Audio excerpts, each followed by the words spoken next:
നമസ്കാരം. പകൽ വാർത്ത ആരംഭിക്കുകയാണ്. തലക്കെട്ടുകൾ. മാസപ്പടി കേസിൽ പിണറായിക്കും മകൾക്കും അഴിയാക്കുരുക്ക്. കരാർ പിണറായിയുമായുള്ള ബന്ധം നിലനിർത്താണെന്ന് CMR MD ശശിധരൻ കർത്തയുടെ മൊഴി. സേവനം നൽകിയിട്ടില്ലെന്ന് വീണ സമ്മതിച്ചുവെന്നും ED. സ്വത്തു കണ്ടുകെട്ടാൻ റിപ്പോർട്ട്. അക്കൗണ്ടുകളിലെ 32 ലക്ഷം രൂപ മരവിപ്പിച്ചു. പുറത്തുവന്ന മൊഴി മാധ്യമ സൃഷ്ടിയെന്ന് പിണറായി വിജയൻ. പ്രതിപക്ഷ സ്ഥാനത്ത് നിന്ന് മാറി MLA സ്ഥാനം രാജിവെക്കണമെന്ന് ഷോൺ ജോർജ്.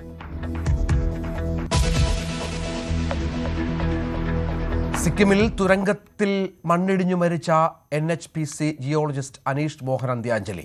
സംസ്കാരം അല്പസമയത്തിനകം കോട്ടയം പാമ്പാടിയിലെ വീട്ടുവളപ്പിൽ. അന്ത്യാഞ്ജലി അർപ്പിച്ച് നിരവധി പേർ. മൃതദേഹം കേരളത്തിലെത്തിച്ചത് രാവിലെ. ദുരന്തം കവർന്നെടുത്ത സങ്കീർണ ശാസ്ത്ര രഹസ്യങ്ങൾ ലളിതമായി വിശദീകരിച്ച പ്രതിഭാശാലി.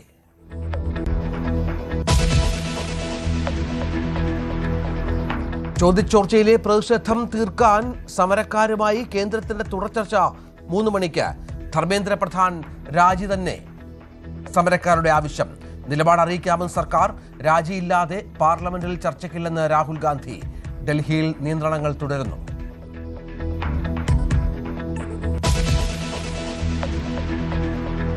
വഖഫ് വിവാദത്തിൽ തനിക്ക് നേരെ നീണ്ട ആരോപണങ്ങൾ നിഷേധിച്ച് പ്രതിപക്ഷ നേതാവ്. വർഗീയത പ്രചരിപ്പിച്ചിട്ടില്ല. അമുസ്ലിം അംഗങ്ങളെന്ന ആവശ്യം BJPയുടേത്. മുഖ്യമന്ത്രി നടത്തുന്നത് സംഘപരിവാർ സേവയെന്നും പിണറായി. മറുപടിയുമായി N ഷംസുദ്ദീൻ. BJPക്കെതിരെയുള്ള പോരാട്ടം പിണറായിയിൽ നിന്ന് പഠിക്കേണ്ട കാര്യമില്ല.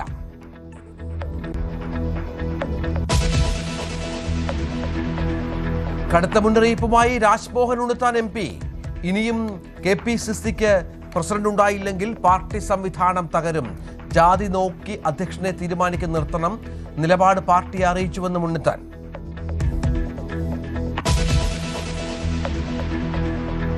വൈദ്യുതി പ്രതിസന്ധിയുടെ കാരണത്തെ ചൊല്ലി വാക്പോര്. ഉത്തരവാദികൾ കഴിഞ്ഞ LDF സർക്കാരെന്ന് മന്ത്രി സണ്ണി ജോസഫ്. ഇപ്പോൾ നിയന്ത്രണം വേണ്ടിവന്നത് കഴിഞ്ഞ ഏപ്രിലും മെയ്യിലും വൈദ്യുതി കടം വാങ്ങിയതിനാൽ. പ്രതിസന്ധിക്ക് കാരണം മഴക്കുറവാണെന്ന മുഖ്യമന്ത്രിയുടെ വാദം തെറ്റെന്ന് പ്രതിപക്ഷ നേതാവ്. ഇതിനേക്കാൾ വലിയ പ്രതിസന്ധിയിലും ലോഡ് ഷെഡിംഗ് നടപ്പാക്കിയിട്ടില്ല എന്ന് വിശദീകരണം. ചിങ്ങപ്പുലരി മുതൽ അടുത്ത കർക്കിടകം വരെ ശബരിമലയിൽ കണ്ഠരര് ബ്രഹ്മദത്തൻ പുതിയ തന്ത്രി. ദേവസ്വം ബോർഡ് തീരുമാനം. സ്വർണ്ണക്കൊള്ളയിൽ പ്രതിയായ കണ്ഠരര് രാജീവരുടെ ആവശ്യപ്രകാരം. ഒഴിഞ്ഞത് ആരോഗ്യ കാരണങ്ങളാണെന്ന് രാജീവരുടെ വിശദീകരണം.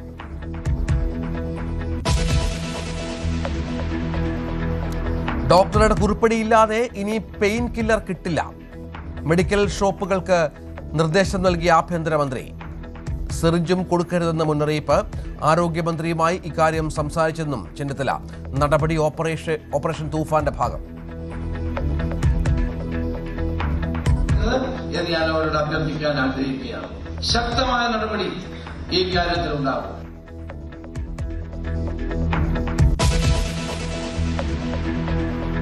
രാജ്യാന്തര മയക്കുമരുന്നു കടത്തിന്റെ മുഖ്യ സൂത്രധാരന്മാർ കൊച്ചിയിൽ പിടിയിൽ. സിനിമാ സ്റ്റൈലിൽ കേന്ദ്ര ഏജൻസികളുടെ സംയുക്ത ഓപ്പറേഷൻ. കൊച്ചി ലുലു മാളിന് മുന്നിൽ. പിടിയിലായത് തിരുവനന്തപുരം സ്വദേശി ഉമേഷും മലപ്പുറം സ്വദേശി ഫിർദോസും. വലയിലാക്കിയത് 1000 കോടിയുടെ ലഹരിക്കടത്തിലെ മുഖ്യ സൂത്രധാരന്മാരെ.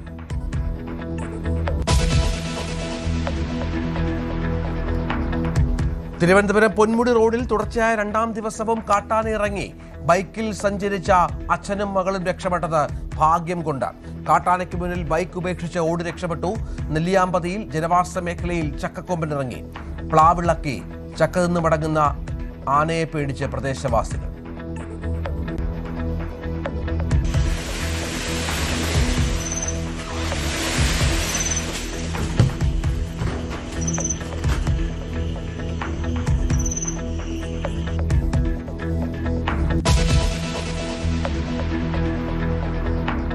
കൊല്ലത്ത് കുളത്തപ്പുഴയിൽ അമ്മയുടെ മൃതദേഹത്തിൽ പൂജ നടത്തി മകൻ. മരിച്ചത് 90 വയസ്സുകാരിയായ ചിന്നരമു. മകൻ കൃഷ്ണസ്വാമി മൃതദേഹത്തെ പൂജിച്ചത് 5 നാൾ. മാനസിക സ്വാസ്ഥ്യമുണ്ടെന്ന് സൂചന.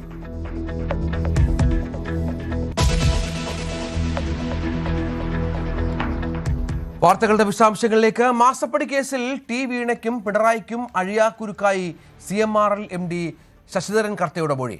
പിണറായിയുമായുള്ള അടുപ്പത്തിന്റെ പേരിലാണ് കരാർ നൽകിയതെന്നും വീണ CMRL സേവനം നൽകിയിട്ടില്ലെന്നും കർത്ത മൊഴി നൽകി. 2024 ഏപ്രിലിലെ മൊഴിയാണ് പുറത്തു വന്നത്. ഇതോടെ കേസിൽ ഇഡിയുടെ അടുത്ത നീക്കങ്ങൾ നിർണായകമാകും. വീണയുടെ വാടക വീട്ടിൽ നിന്ന് ലേക്കർ ഇന്ത്യ എന്ന മറ്റൊരു കമ്പനിയുടെ രേഖകൾ കണ്ടെടുത്തതായും ഇഡി റിപ്പോർട്ട് നൽകി. വീണയ്ക്ക് 2 അക്കൗണ്ടുകളിലായി ഉണ്ടായിരുന്ന 32 ലക്ഷം രൂപയും മരവിപ്പിച്ചു. CMRL എക്സാലോജിക്ക മാസപ്പടി ഇടപാട് കേസുമായി ബന്ധപ്പെട്ടുകൊണ്ട് ഇഡി നടത്തുന്ന അന്വേഷണത്തിൽ ഇഡിയുടെ അവരുടെ നിഗമനങ്ങൾ സാധൂകരിക്കുന്ന രീതിയിലേക്കുള്ള കാര്യങ്ങൾ തെളിവുകൾ അവർക്ക് ലഭിച്ചിട്ടുണ്ട് എന്ന് ഒന്നുകൂടി ഉറപ്പിക്കുന്നതാണ് ഇപ്പോൾ പുറത്തു വന്നിട്ടുള്ള മൊഴികൾ പറയുന്നത്. 2024 ഏപ്രിൽ CMRL MD ആയ ശശിധരൻ കർത്തിയുടെ മൊഴിയുടെ വിശദാംശങ്ങളാണ് ഇപ്പോൾ പുറത്തു വരുന്നത്. ഇതിൽ വ്യക്തമാക്കുന്നത് ഇതിൽ വീണ ടി എന്ന പിണറായി വിജയൻ്റെ മകൾ ഈ കേസുമായി ഈ കമ്പനിയുമായി ബന്ധപ്പെട്ടുകൊണ്ട് യാതൊരു രീതിയിലുള്ള സേവനങ്ങളും നൽകിയിട്ടില്ല. അന്ന് ഈ കാലയളവിൽ മുഖ്യമന്ത്രിയായിരുന്ന പിണറായി വിജയനുമായുള്ള ഒരു അടുപ്പം അതുകൊണ്ട് തന്നെയാണ് ഈ കമ്പനിക്ക് കരാർ നൽകുന്നതും ഇതുമായി ബന്ധപ്പെട്ടുകൊണ്ട് മുന്നോട്ട് പോകുന്നതും. അല്ലാതെ മറ്റു സേവനങ്ങളൊന്നും തന്നെ ഈ എക്സാലോജിക്കിൽ നിന്ന് ഉണ്ടായിരുന്നില്ല എന്നതാണ് ശശിധരൻ കർത്ത 2024 ഏപ്രിൽ തൻ്റെ വീട്ടിൽ വെച്ച് ഇഡിക്ക് നൽകിയ മൊഴിയിൽ പറയുന്നതായിട്ട് ഇപ്പോൾ ഇഡി തന്നെ പുറത്തുവിട്ടുള്ള വിശദാംശങ്ങൾ പറയുന്നത്. ഈ അടുപ്പം കൊണ്ട് മാത്രമായിരുന്നു ഈ ഒരു കരാറുമായിട്ട് മുന്നോട്ട് പോയിരുന്നത്. അതുമാത്രവുമല്ല, ഈ എക്സാലോജിക്ക ഈ കരാറിൽ ഏർപ്പെടുന്നതിന് മുൻപ് വലിയ രീതിയിൽ നഷ്ടം നേരിട്ട ഒരു കമ്പനിയായിരുന്നു.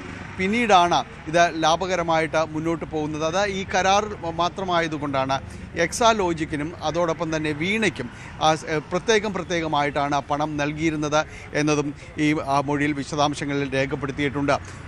ഒപ്പം തന്നെയും ഈ നഷ്ടത്തിലായിരുന്ന ഈ എക്സാലോജിക്കിനെ സഹായിക്കുന്നതിന് വേണ്ടി തന്നെ CMRLൻ്റെ ഉപകമ്പനിയുണ്ട്. അതൊരു ധനകാര്യ സ്ഥാപനവുമാണ്. ഇതിൽ നിന്ന് ഒരു തുക 50 ലക്ഷത്തോളം തുക വീണയ്ക്ക് നൽകിയിട്ടുണ്ട് എന്നതുകൂടി ഈ മൊഴിയിൽ വ്യക്തമാക്കുകയും ചെയ്യുന്നുണ്ട്. ഏതായാലും ഈ കേസുമായി ബന്ധപ്പെട്ടുകൊണ്ട് തുടർ നടപടികളിലേക്ക് ഇഡി കടക്കുമ്പോൾ വീണയുടെ അക്കൗണ്ടുകളും എക്സാലോജിക്കിൻ്റെ അക്കൗണ്ടുകളും അടക്കം മരവിപ്പിക്കുന്ന നടപടികളിലേക്ക് കടന്നിട്ടുണ്ട്. അതിൽ 2 അക്കൗണ്ടുകളിലായിട്ട് ഒന്ന് 16.5 ലക്ഷം രൂപയും മറ്റൊരു ഉപകമ്പനിയായ ലേക്കർ ഇന്ത്യയുടെ 15.5 ലക്ഷം രൂപയുടേതും വീണയുടേത് അക്കൗണ്ടുകൾ ഫ്രീസ് ചെയ്തിട്ടുള്ളതായി ഇഡി അറിയിക്കുകയും ചെയ്യുന്നുണ്ട്. CMRLൻ്റെ 242ഓളം അക്കൗണ്ടുകൾ മരവിപ്പിച്ചതായും ഇഡി വ്യക്തമാക്കുന്നു. എന്തായാലും ഈ കേസുമായി ബന്ധപ്പെട്ടുകൊണ്ട് ഇഡി തുടർ നടപടികളിലേക്ക് പോകുമ്പോൾ ഈ മൊഴികളുടെ വിശദാംശങ്ങൾ കൂടി പുറത്തു വരുമ്പോൾ അത് പിണറായി വിജയന് തന്നെയും രാഷ്ട്രീയപരമായി ഏറെ തിരിച്ചടി ഉണ്ടാക്കുന്നു എന്ന് തന്നെയാണ് പൊതുവിൽ വിലയിരുത്തപ്പെടുന്നത്. പ്രത്യേകിച്ച് ഇതുമായി ബന്ധപ്പെട്ടുകൊണ്ട് തനിക്ക് യാതൊരു രീതിയിലുള്ള ഇടപെടലോ അല്ലെങ്കിൽ തനിക്ക് ഒരു സ്വാധീനമോ ഉപയോഗിച്ചിട്ടില്ല എന്ന് ഒരു ഭാഗത്ത് പറയുമ്പോൾ തന്നെയാണ് ഈ വിശദാംശങ്ങൾ ശശിധരൻ കർത്തയുടെ അടക്കമുള്ള മൊഴികളുടെ വിശദാംശങ്ങൾ പുറത്തു വരുന്നത്. CPMന് കൂടി രാഷ്ട്രീയമായി പ്രതിരോധത്തിലാകും എന്ന് തന്നെയാണ് സൂചനകളുള്ളത്. മാസപ്പടി കേസിൽ കർത്തായുടെ മൊഴി തള്ളി പിണറായി വിജയൻ. എല്ലാ മാധ്യമ സൃഷ്ടിയാണ്, അന്വേഷണം തന്നിലേക്ക് എത്തിക്കാൻ ഇഡി ശ്രമിക്കുകയാണ് എന്നും കർത്തായുടെ മൊഴി പുറത്തുവിട്ടത് ആരെന്നും പ്രതിപക്ഷ നേതാവ് ചോദിച്ചു. അതൊക്കെ നിങ്ങളുടെ സൃഷ്ടിയല്ലേ? നിങ്ങൾക്ക് എന്തെല്ലാം സൃഷ്ടിക്കാം? നിങ്ങൾ ഏതെല്ലാം സൃഷ്ടിച്ചുകൊണ്ടിരിക്കുന്നവരാണ്? എത്ര കാലമായി സൃഷ്ടിച്ചുകൊണ്ടിരിക്കുന്നു? എങ്ങനെയെങ്കിലും എന്നിലേക്ക് എത്തിക്കാനാകുമോ എന്നാണല്ലോ പലരും നോക്കുന്നത്. എന്നോട് അത്രമാത്രം താല്പര്യമാണല്ലോ എല്ലാവർക്കും. അഥവാ തന്നെ വരട്ടെ എന്നെല്ലാം നമ്മൾ കണ്ടിരിക്കുന്നു. കർത്തയുടെ മൊഴിയെക്കുറിച്ച് മറ്റു ചില സൂചനകൾ, കർത്തയുടെ മൊഴിയെക്കുറിച്ച് വിവരങ്ങൾ ഏതായാലും നേരത്തെ മുഹമ്മദ് റിയാസ് ഇതുമായി ബന്ധപ്പെട്ട് പ്രതികരിച്ചിരുന്നു. മുഹമ്മദ് റിയാസിന്റെ വാക്കുകളിലേക്ക്. അറിയാത്ത കാര്യങ്ങൾ പറയാൻ പറ്റും. നേരത്തെ പറഞ്ഞല്ലോ, ആ കാര്യങ്ങൾ നേരത്തെ പറഞ്ഞല്ലോ. കേസുമായി സഹകരിച്ചാണ് പോകുന്നത്. മറ്റു കാര്യങ്ങൾ ഇപ്പോൾ ഒരു വാർത്തയുടെ ഭാഗമായി നമുക്ക് പറയാൻ പറ്റും. കേരളത്തിൽ പോലീസിന് തന്റെ വാദങ്ങൾ ശരിവെക്കുന്നതാണ് പുറത്തുവന്ന മൊഴിപ്പകർപ്പെന്ന് മാത്യു കുഴൽനാടൻ. പിണറായി വിജയനുമായുള്ള ബന്ധത്തിന്റെ പുറത്താണ് കർത്ത പണം നൽകിയത്. ഇത് തെളിയിക്കാൻ ഉള്ള പോരാട്ടമാണ് താൻ നടത്തിയത്. കർത്ത തന്നെ ഇത് സമ്മതിച്ചിട്ടുണ്ട്. ഇനി CPMന് എന്താണ് പറയാനുള്ളതെന്നും മാത്യു കുഴൽനാടൻ ചോദിച്ചു. ഒരു സേവനവും നൽകാതെയാണ് ഞങ്ങൾ കോടിക്കണക്കിന് രൂപ നൽകിയത് എന്നും അന്ന് മുഖ്യമന്ത്രിയായിരിക്കുന്ന പിണറായി വിജയനുമായുള്ള ബന്ധത്തിന്റെ പേരിലാണ് പണം നൽകിയത് എന്നും സാക്ഷാൽ കർത്ത തന്നെ പറഞ്ഞ നിലയ്ക്ക് ഇനി ഇതിനപ്പുറത്തേക്ക് ഒരു തെളിവ് അല്ലെങ്കിൽ ഇതിനപ്പുറത്തേക്ക് ഒരു കാര്യം പ്രൂവ് ചെയ്യാനുണ്ട് എന്ന് ഞാൻ വിശ്വസിക്കുന്നില്ല. ഞാൻ പറഞ്ഞുകൊണ്ടിരുന്നതിന്റെ സംക്ഷിപ്തം എന്ന് പറയുന്നത് ഇത് സേവനത്തിന് വേണ്ടിയിട്ടല്ല, പിണറായി വിജയനുമായുള്ള ബന്ധം അല്ലെങ്കിൽ പിണറായി വിജയനിൽ നിന്നുള്ള സേവനത്തിന് വേണ്ടി നൽകിയ പണമാണ് എന്ന് കരിമണൽ കമ്പനിയുടെ MD ആയ കർത്ത തന്നെ പറയുന്നു. അതാണ് കേരള സമൂഹത്തോട് ഇത്രയും കാലം ഞാൻ പറയാൻ പരിശ്രമിച്ചതും അതിനു വേണ്ടിയിട്ടുള്ള, അത് തെളിയിക്കുന്നതിന് വേണ്ടിയിട്ടുള്ള നിയമ പോരാട്ടങ്ങളും ഒക്കെയാണ് ഞാൻ നടത്തിയത്. അതുകൊണ്ടാണ് ഞാൻ പറഞ്ഞത് എനിക്ക് ഏറെ സന്തോഷമുണ്ട്. ഇതിലെ അഴിമതി പുറത്തു കൊണ്ടുവരാനുള്ള പരിശ്രമങ്ങൾ തുടരും. ഇന്ന് ഒരു UDF സർക്കാർ അധികാരത്തിലിരിക്കുന്നു. സത്യത്തിന് വേണ്ടി പോരാടാൻ കഴിയുന്ന ഒരു ഭരണാധികാരിയും ഒരു ഭരണ നേതൃത്വവും കേരളത്തിലുള്ളതുകൊണ്ട് അതിന്റെ മറ്റ് സാധ്യതകൾ തീർച്ചയായിട്ടും ഞങ്ങൾ പരിശോധിക്കും. പിണറായി വിജയനെ പ്രതിപക്ഷ നേതാവ് സ്ഥാനത്ത് നിന്ന് മാറ്റണമെന്ന് ഷോൺ ജോർജ്. ഇത്രയും കാര്യങ്ങൾ പുറത്തു വന്ന സാഹചര്യത്തിൽ MLA സ്ഥാനത്ത് തുടരുമെന്നും ധാർമ്മികത മുൻനിർത്തി രാജിവെക്കണമെന്നും ഷോൺ ആവശ്യപ്പെട്ടു. പിണറായി വിജയനാണ് പ്രതി എന്ന് ഇനിയെങ്കിലും അംഗീകരിക്കാൻ CPIM തയ്യാറാകണം. മാത്രമല്ല, പ്രതിപക്ഷ നേതാവ് സ്ഥാനത്ത് നിന്നും പിണറായി വിജയനെ മാറ്റാനുള്ള ധാർമ്മികത കമ്മ്യൂണിസ്റ്റ് പാർട്ടിയും ഇടതുപക്ഷ ജനാധിപത്യ മുന്നണിയും അതിന്റെ ഘടകകക്ഷികളും ഒരുമിച്ച് ഇനിയും പിണറായി വിജയനെ ക്യാബിനറ്റ് പദവിയാണ് പ്രതിപക്ഷ നേതാവ് സ്ഥാനം, അത് MLA സ്ഥാനം പോലെയല്ല. അതുകൊണ്ട് തന്നെ പിണറായി വിജയനെ പ്രതിപക്ഷ നേതാവ് സ്ഥാനത്ത് നിന്ന് മാറ്റാൻ ഇടതുപക്ഷ ജനാധിപത്യ മുന്നണി നടപടിയെടുക്കണമെന്ന് ഭാരതീയ ജനതാ പാർട്ടി ആവശ്യപ്പെടുന്നു. ഇനിയും MLA സ്ഥാനത്ത് തുടരാതെ ധാർമ്മികതയുണ്ടെങ്കിൽ, പണ്ട് പിണറായി വിജയൻ ഉമ്മൻചാണ്ടിയോട് പറഞ്ഞൊരു പറച്ചിലുണ്ട്, ഉളുപ്പുണ്ടെങ്കിൽ, പിണറായി വിജയന് ഉളുപ്പുണ്ടെങ്കിൽ പ്രതിപക്ഷ നേതാവ് സ്ഥാനവും MLA സ്ഥാനവും രാജിവെക്കാൻ പിണറായി വിജയൻ തയ്യാറാണ്. മറ്റൊരു MLAയുടെ ഭാര്യയുടെ പെൻഷൻ വാങ്ങിയെന്ന പ്രചാരണത്തിനെതിരെ നൽകിയ പരാതിയിൽ CPM നേതാവ് PK ശ്രീമതിയുടെ മൊഴിയെടുത്തു. കണ്ണൂർ ആലക്കോട് സൈബർ പോലീസാണ് മൊഴിയെടുത്തത്. അന്വേഷണ ചുമതലയുള്ള IG-ക്ക് മൊഴി കൈമാറും. ചില സംഘപരിവാർ സോഷ്യൽ മീഡിയ ഹാൻഡിലുകളാണ് മുൻ MLA PR കൃഷ്ണന്റെ ഭാര്യ PK ശ്രീമതി പെൻഷൻ വാങ്ങിയത് CPM നേതാവും മുൻ മന്ത്രിയുമായ PK ശ്രീമതി വാങ്ങിയെന്ന പേരിൽ പ്രചരിപ്പിച്ചത്. വ്യാജവാർത്തയിൽ ഉടൻ നടപടി ഉണ്ടായതിൽ സന്തോഷമെന്ന് PK ശ്രീമതി പ്രതികരിച്ചു. മുഖ്യമന്ത്രിയും ആഭ്യന്തരമന്ത്രിയും വിഷയത്തിൽ ഇടപെട്ടു. DGP നേരിട്ട് വിളിച്ചു. പരാതിയിൽ നിന്ന് പിന്നോട്ടില്ല. മാനനഷ്ടക്കേസ് കൊടുക്കുമെന്നും ശ്രീമതി പറഞ്ഞു. ആലക്കോട് സൈബർ പോലീസ് മൊഴി കൊടുക്കാനെത്തിയ ശേഷം മാധ്യമങ്ങളോട് സംസാരിക്കുകയായിരുന്നു അവർ.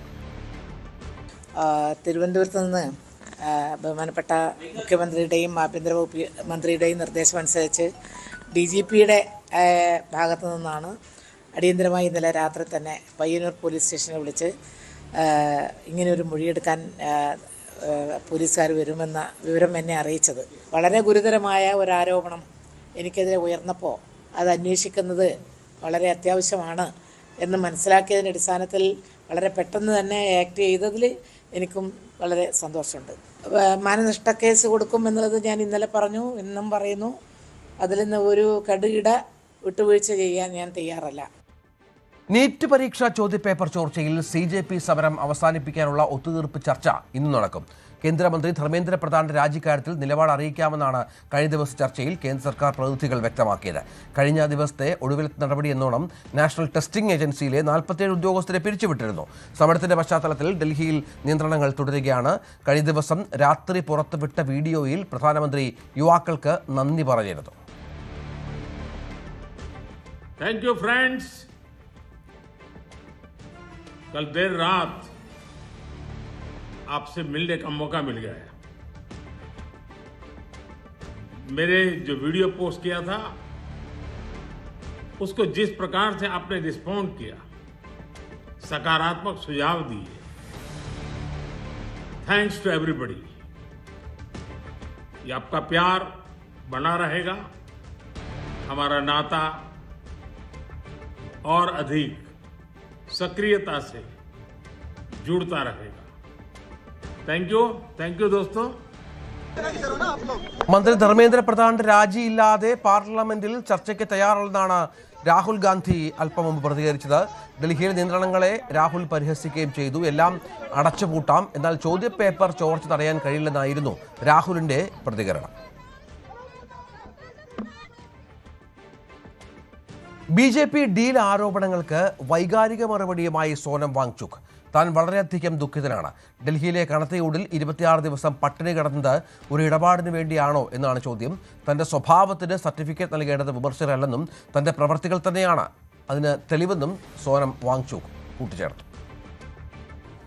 अपने भाइयों और बहनों के छात्रों के लिए 26 दिन भूखा रहने के बाद, जिसमें कि मेरे 11 किलो शरीर खत्म हो चुका है, मसल्स चले गए हैं, ऑर्गन और दिमाग पर इरिवर्सिबल डैमेज लगभग होने के कागार पर पहुंचा है, और वो भी लद्दाख की कड़कती ठंड से दिल्ली की तपती धूप में बैठकर ये सब करने के बाद क्या मुझे किसी से कैरेक्टर सर्टिफिकेट लेनी होगी कि मेरा अनशन कितना पवित्र था?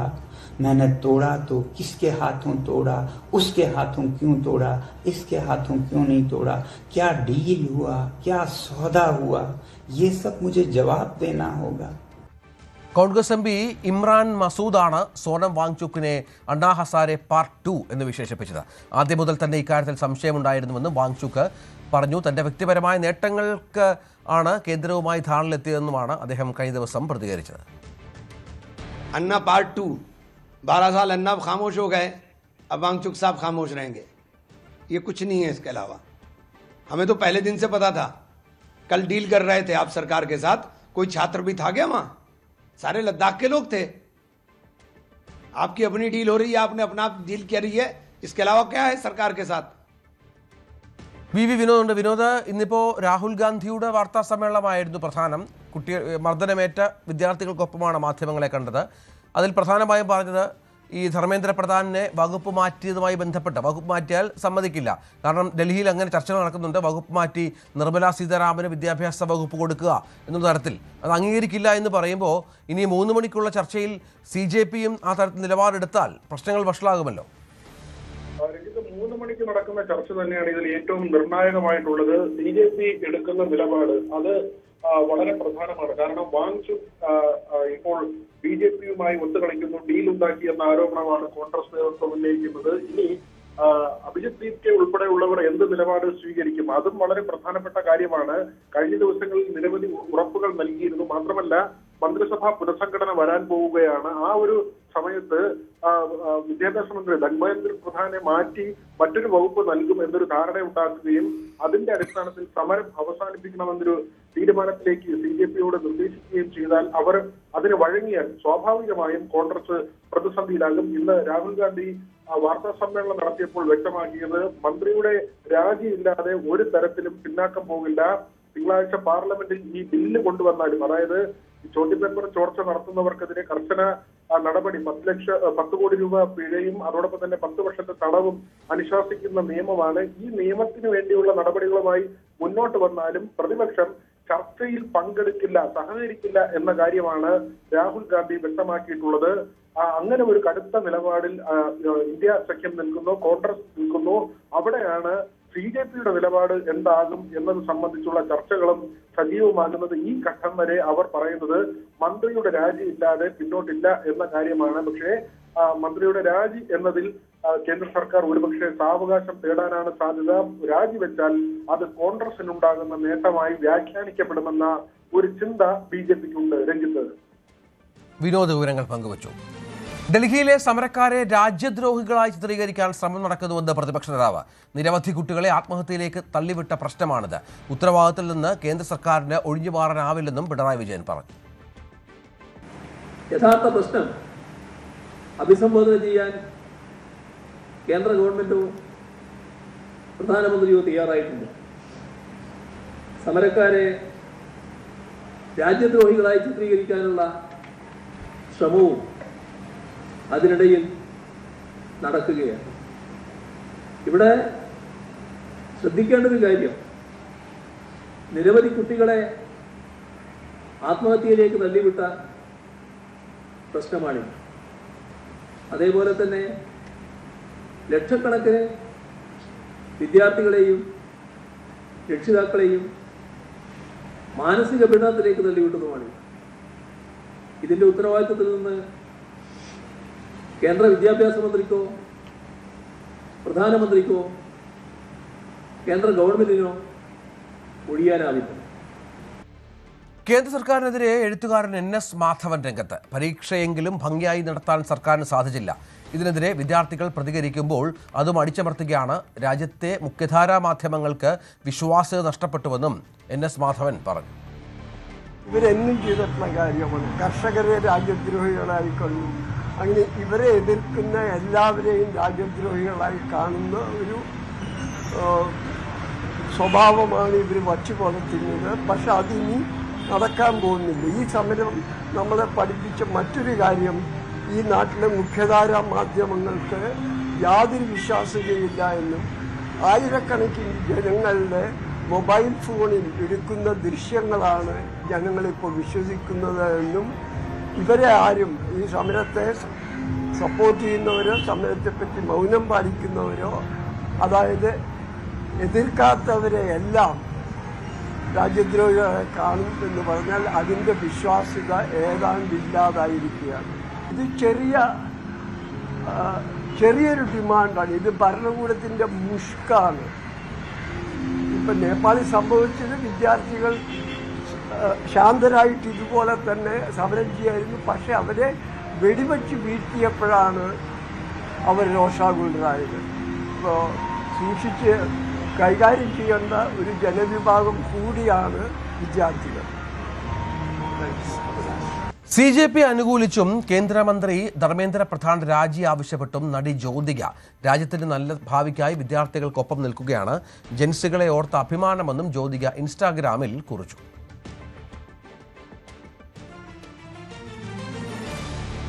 പേർലി മാണിയെ രൂക്ഷമായി വിമർശിച്ച് നടനും ഗാനരചയിതാവുമായ കാർത്തിക് AC മുറിയിൽ സുഖമായി വിശ്രമിക്കുമ്പോൾ എല്ലാ വിപ്ലവങ്ങളും അനാവശ്യമായി തോന്നും എന്നാണ് വിമർശനം.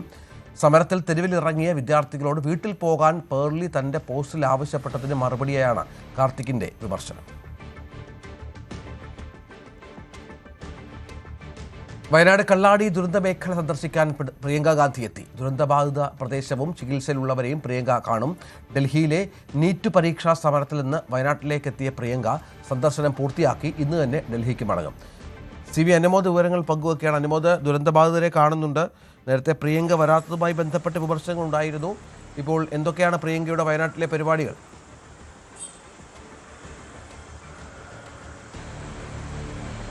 രഞ്ജിത്ത്, അല്പസമയത്തിനകം തന്നെ പ്രിയങ്ക കള്ളാടിയിൽ എത്തുമെന്നാണ് നമുക്ക് അറിയാൻ കഴിയുന്നത്. അവർ വരുന്ന വഴിയാണ്. രാവിലെ കണ്ണൂരിൽ വിമാനമിറങ്ങിയ ശേഷം റോഡ് മാർഗം മാനന്തവാടി വഴിയാണ് അവർ വയനാട്ടിലേക്ക് മേപ്പാടിയിലേക്ക് എത്തുന്നത്. ഏതാനും നിമിഷങ്ങൾക്കുള്ളിൽ അവർ കള്ളാടിയിലെത്തി. ഈ ദുരന്തമുണ്ടായ സ്ഥലവും ആ മേഖലയൊക്കെ അവർ സന്ദർശിക്കും. അതിനുശേഷം ആശുപത്രിയിൽ ചികിത്സയിൽ കഴിയുന്നവരെ കാണും. അതിനുശേഷം അവർ ഈ ഒരു രക്ഷാപ്രവർത്തനത്തിൽ പങ്കെടുത്തവരെ അനുമോദിക്കുന്ന ഒരു ചടങ്ങിലും പങ്കെടുക്കുന്നുണ്ട്. രാവിലെ കണ്ണൂരിൽ വിമാനമിറങ്ങിയ അവർ മാധ്യമങ്ങളോട് സംസാരിച്ചപ്പോൾ പ്രധാനമന്ത്രി ആളുകളെ തെറ്റിദ്ധരിപ്പിക്കുന്ന വിവരങ്ങളാണ് നൽകുന്നത് എന്ന ഒരു പരാമർശമാണ് നടത്തിയിട്ടുള്ളത്. ഒരുപക്ഷെ ഈ ദുരന്തത്തിന് ശേഷം അവർ വയനാട്ടിലേക്ക് എത്തുമ്പോൾ രാജ്യം ഉറ്റുനോക്കുന്നത് അവരുടെ പ്രതികരണം എന്താകും എന്നുള്ളത് തന്നെയാണ്. വയനാട് ദുരന്തത്തിനപ്പുറം ദേശീയ രാഷ്ട്രീയത്തിൽ ഏറ്റവും ശ്രദ്ധേയമായിട്ടുള്ള പ്രതികരണങ്ങൾ ഇന്നത്തെ ഈ നീറ്റ് പ്രക്ഷോഭത്തെ സംബന്ധിച്ചൊക്കെ അവരുടെ ഭാഗമോ എന്നുള്ളതാണ് അറിയാനുള്ളത്. അതുപോലെ തന്നെ നേരത്തെ തന്നെ അവരുടെ അസാന്നിധ്യം ഈ ദുരന്തമുണ്ടായ സമയത്ത് അവരുടെ അസാന്നിധ്യം വലിയ വിമർശനം ഉന്നയിച്ചിരുന്നു, വിമർശനങ്ങളൊക്കെ വഴിവെച്ചിരുന്നു. അപ്പോഴൊക്കെ GP സിദ്ദീഖ് പറഞ്ഞിരുന്നത് വിദൂരത്തിലിരുന്ന് കാര്യങ്ങൾ നടത്തുന്നത് പ്രിയങ്കയാണ് എന്നുള്ള പരാമർശങ്ങളൊക്കെയാണ്. അപ്പോൾ ഇവിടെ എത്തിയ ശേഷം അവരെന്തെല്ലാം കാര്യങ്ങൾ പറയും എന്നുള്ളത് തന്നെയാണ് പ്രധാനപ്പെട്ട കാര്യം. വയനാട് ദുരന്തത്തെക്കുറിച്ചും അതിനപ്പുറം ദേശീയ രാഷ്ട്രീയത്തിൽ പ്രധാനപ്പെട്ട പ്രതികരണങ്ങൾ ഇവിടെ ഭാഗത്തുണ്ടാകുമോ എന്നുള്ളതും അവരും മണിക്കൂറുകൾ നമുക്ക് അറിയാനാകും. എന്നാൽ അല്പസമയത്തിനകം അവർ കണ്ണാടിയിലെത്തുമെന്നാണ് നമുക്ക് കൃത്യമായിട്ട് വിവരം. ശരി. സിക്കിം ടണൽ ദുരന്തത്തിൽ മരിച്ച കോട്ടയം പാമ്പാടി സ്വദേശി അനീഷ് മോഹന് വിട നൽകാൻ നാട്. രാവിലെ നെടുമ്പാശ്ശേരി വിമാനത്താവളത്തിൽ എത്തിച്ച മൃതദേഹം നോർക്ക പ്രതിനിധികൾ, പഞ്ചായത്ത് അധികൃതർ എന്നിവർ ചേർന്ന് ഏറ്റുവാങ്ങി. മന്ത്രി K മുരളീധരൻ അടക്കമുള്ളവർ അനീഷിന്റെ വീട്ടിലെത്തി അന്തിമോപചാരം അർപ്പിച്ചു. നാഷണൽ തെർമൽ പവർ കോർപ്പറേഷനിലെ സീനിയർ ജിയോളജിസ്റ്റാണ് മരിച്ച അനീഷ് മോഹൻ. രാവിലെ ഏതാണ്ട് 10:45 കൂടിയാണ് അനീഷ് മോഹന്റെ മൃതദേഹം പാമ്പാടി ഇല്ലിവളവ് കൊച്ചുമറ്റത്തെ വീട്ടിൽ എത്തിച്ചത്. നിരവധി ആളുകൾ അനീഷിന്റെ മൃതദേഹം ഒരു നോക്ക് കണ്ട ആദരാഞ്ജലികൾ അർപ്പിക്കാനായി എത്തിയിരുന്നു. അനീഷിന്റെ സഹോദരൻ ബിനീഷ്, ഒപ്പം തന്നെ അനീഷിന്റെ ഭാര്യ സംഗീത ഒക്കെയും ഈ മൃതദേഹത്തെ അനുഗമിച്ചിരുന്നു. കുഞ്ഞുങ്ങളും 8 മാസം പ്രായമായ മോളാണ് അനീഷിനുള്ളത്. ഇങ്ങനെ കുഞ്ഞുങ്ങളും എല്ലാവരും തന്നെ രാവിലെ മൃതദേഹത്തിനൊപ്പമാണ് ഈ വീട്ടിലേക്ക് എത്തിയത്. അനീഷിന്റെ പ്രായമായ മാതാപിതാക്കൾ, അമ്മയ്ക്ക് കുറച്ച് ആരോഗ്യ പ്രശ്നങ്ങളുള്ളതാണ്. ആശുപത്രിയിലായിരുന്നു ഇന്നലെയും ഇന്ന് രാവിലെയും ഒക്കെ. അവരും ഏറെ വേദനയോടുകൂടി അനീഷിന് അന്ത്യയാത്ര നൽകുന്നതിനുള്ള ഒരുക്കത്തിലാണ്. മൃതദേഹത്തിൻ്റെ അവസ്ഥ അല്പം മോശമാണ്. 2 ദിവസം വെള്ളത്തിൽ കിടന്നുകൊണ്ട് തന്നെയുള്ള ബുദ്ധിമുട്ടുണ്ട്. അതുകൊണ്ട് മൃതദേഹം തുറന്നൊരു പൊതുദർശനം സാധ്യമാകുന്ന നിലയിലല്ലായിരുന്നു കാര്യങ്ങൾ. ഇന്നലെ കൊൽക്കത്തയിൽ എംബാം പൂർത്തിയാക്കിയ ശേഷം രാത്രി 11 മണിയോടുകൂടിയാണ് കൊച്ചിയിലേക്ക് മൃതദേഹം വിമാനത്തിൽ കയറ്റിവിട്ടത്. നോർക്ക ഉദ്യോഗസ്ഥർക്കൊപ്പം തന്നെ പാമ്പാടി പഞ്ചായത്ത് അധികൃതർ എല്ലാം ചേർന്നാണ് നെടുമ്പാശ്ശേരിയിൽ മൃതദേഹത്തെ സ്വീകരിച്ചത്. എന്തായാലും വലിയ വേദനയോടെ നാട്ടുകാരെ സംബന്ധിച്ച് പ്രിയപ്പെട്ടവനായിരുന്നു അനീഷ്. ഓണത്തിന് ഇനി വരാം എന്ന് വാക്കുകൊടുത്താണ് നാട്ടുകാരോടും വീട്ടുകാരോടും എല്ലാം യാത്ര പറഞ്ഞ് മടങ്ങിയത്. 7 മാസം മാത്രമേ ആയുള്ളൂ ഹരിയാനയിൽ നിന്ന് അനീഷ് ഈ സിക്കിമിലേക്ക് പോയിട്ട്. അന്നു മുതലാണ് അനീഷിൻ്റെ കുടുംബം, ഭാര്യയും മക്കളും തൃപ്പൂണിത്തറയിലെ വീട്ടിൽ താമസം തുടങ്ങുകയും ചെയ്തത്. എന്തായാലും വലിയ വേദനയോടെ അനീഷിനെ അവസാനമായി ഒരു നോക്ക് കാണാൻ നിരവധി ആളുകളാണ് ഈ വീട്ടിലേക്ക് ഒഴുകിയെത്തിയത്. ശബരിമല ക്ഷേത്രത്തിലെ താന്ത്രിക ചുമതലകൾക്കായി താഴമൺ മഠം കണ്ഠര ബ്രഹ്മദത്തിനെ നിയോഗിക്കാൻ തിരുവിതാംകൂർ ദേവസ്വം ബോർഡ് തീരുമാനം. Devaswom board president K Jayakumar, അംഗങ്ങളായ advocate K Raju, advocate PD Santhosh Kumar എന്നിവർ പങ്കെടുത്ത യോഗത്തിലാണ് തീരുമാനം. ബോർഡ് തീരുമാനം തിങ്കളാഴ്ച ഹൈക്കോടതിയെ അറിയിക്കും.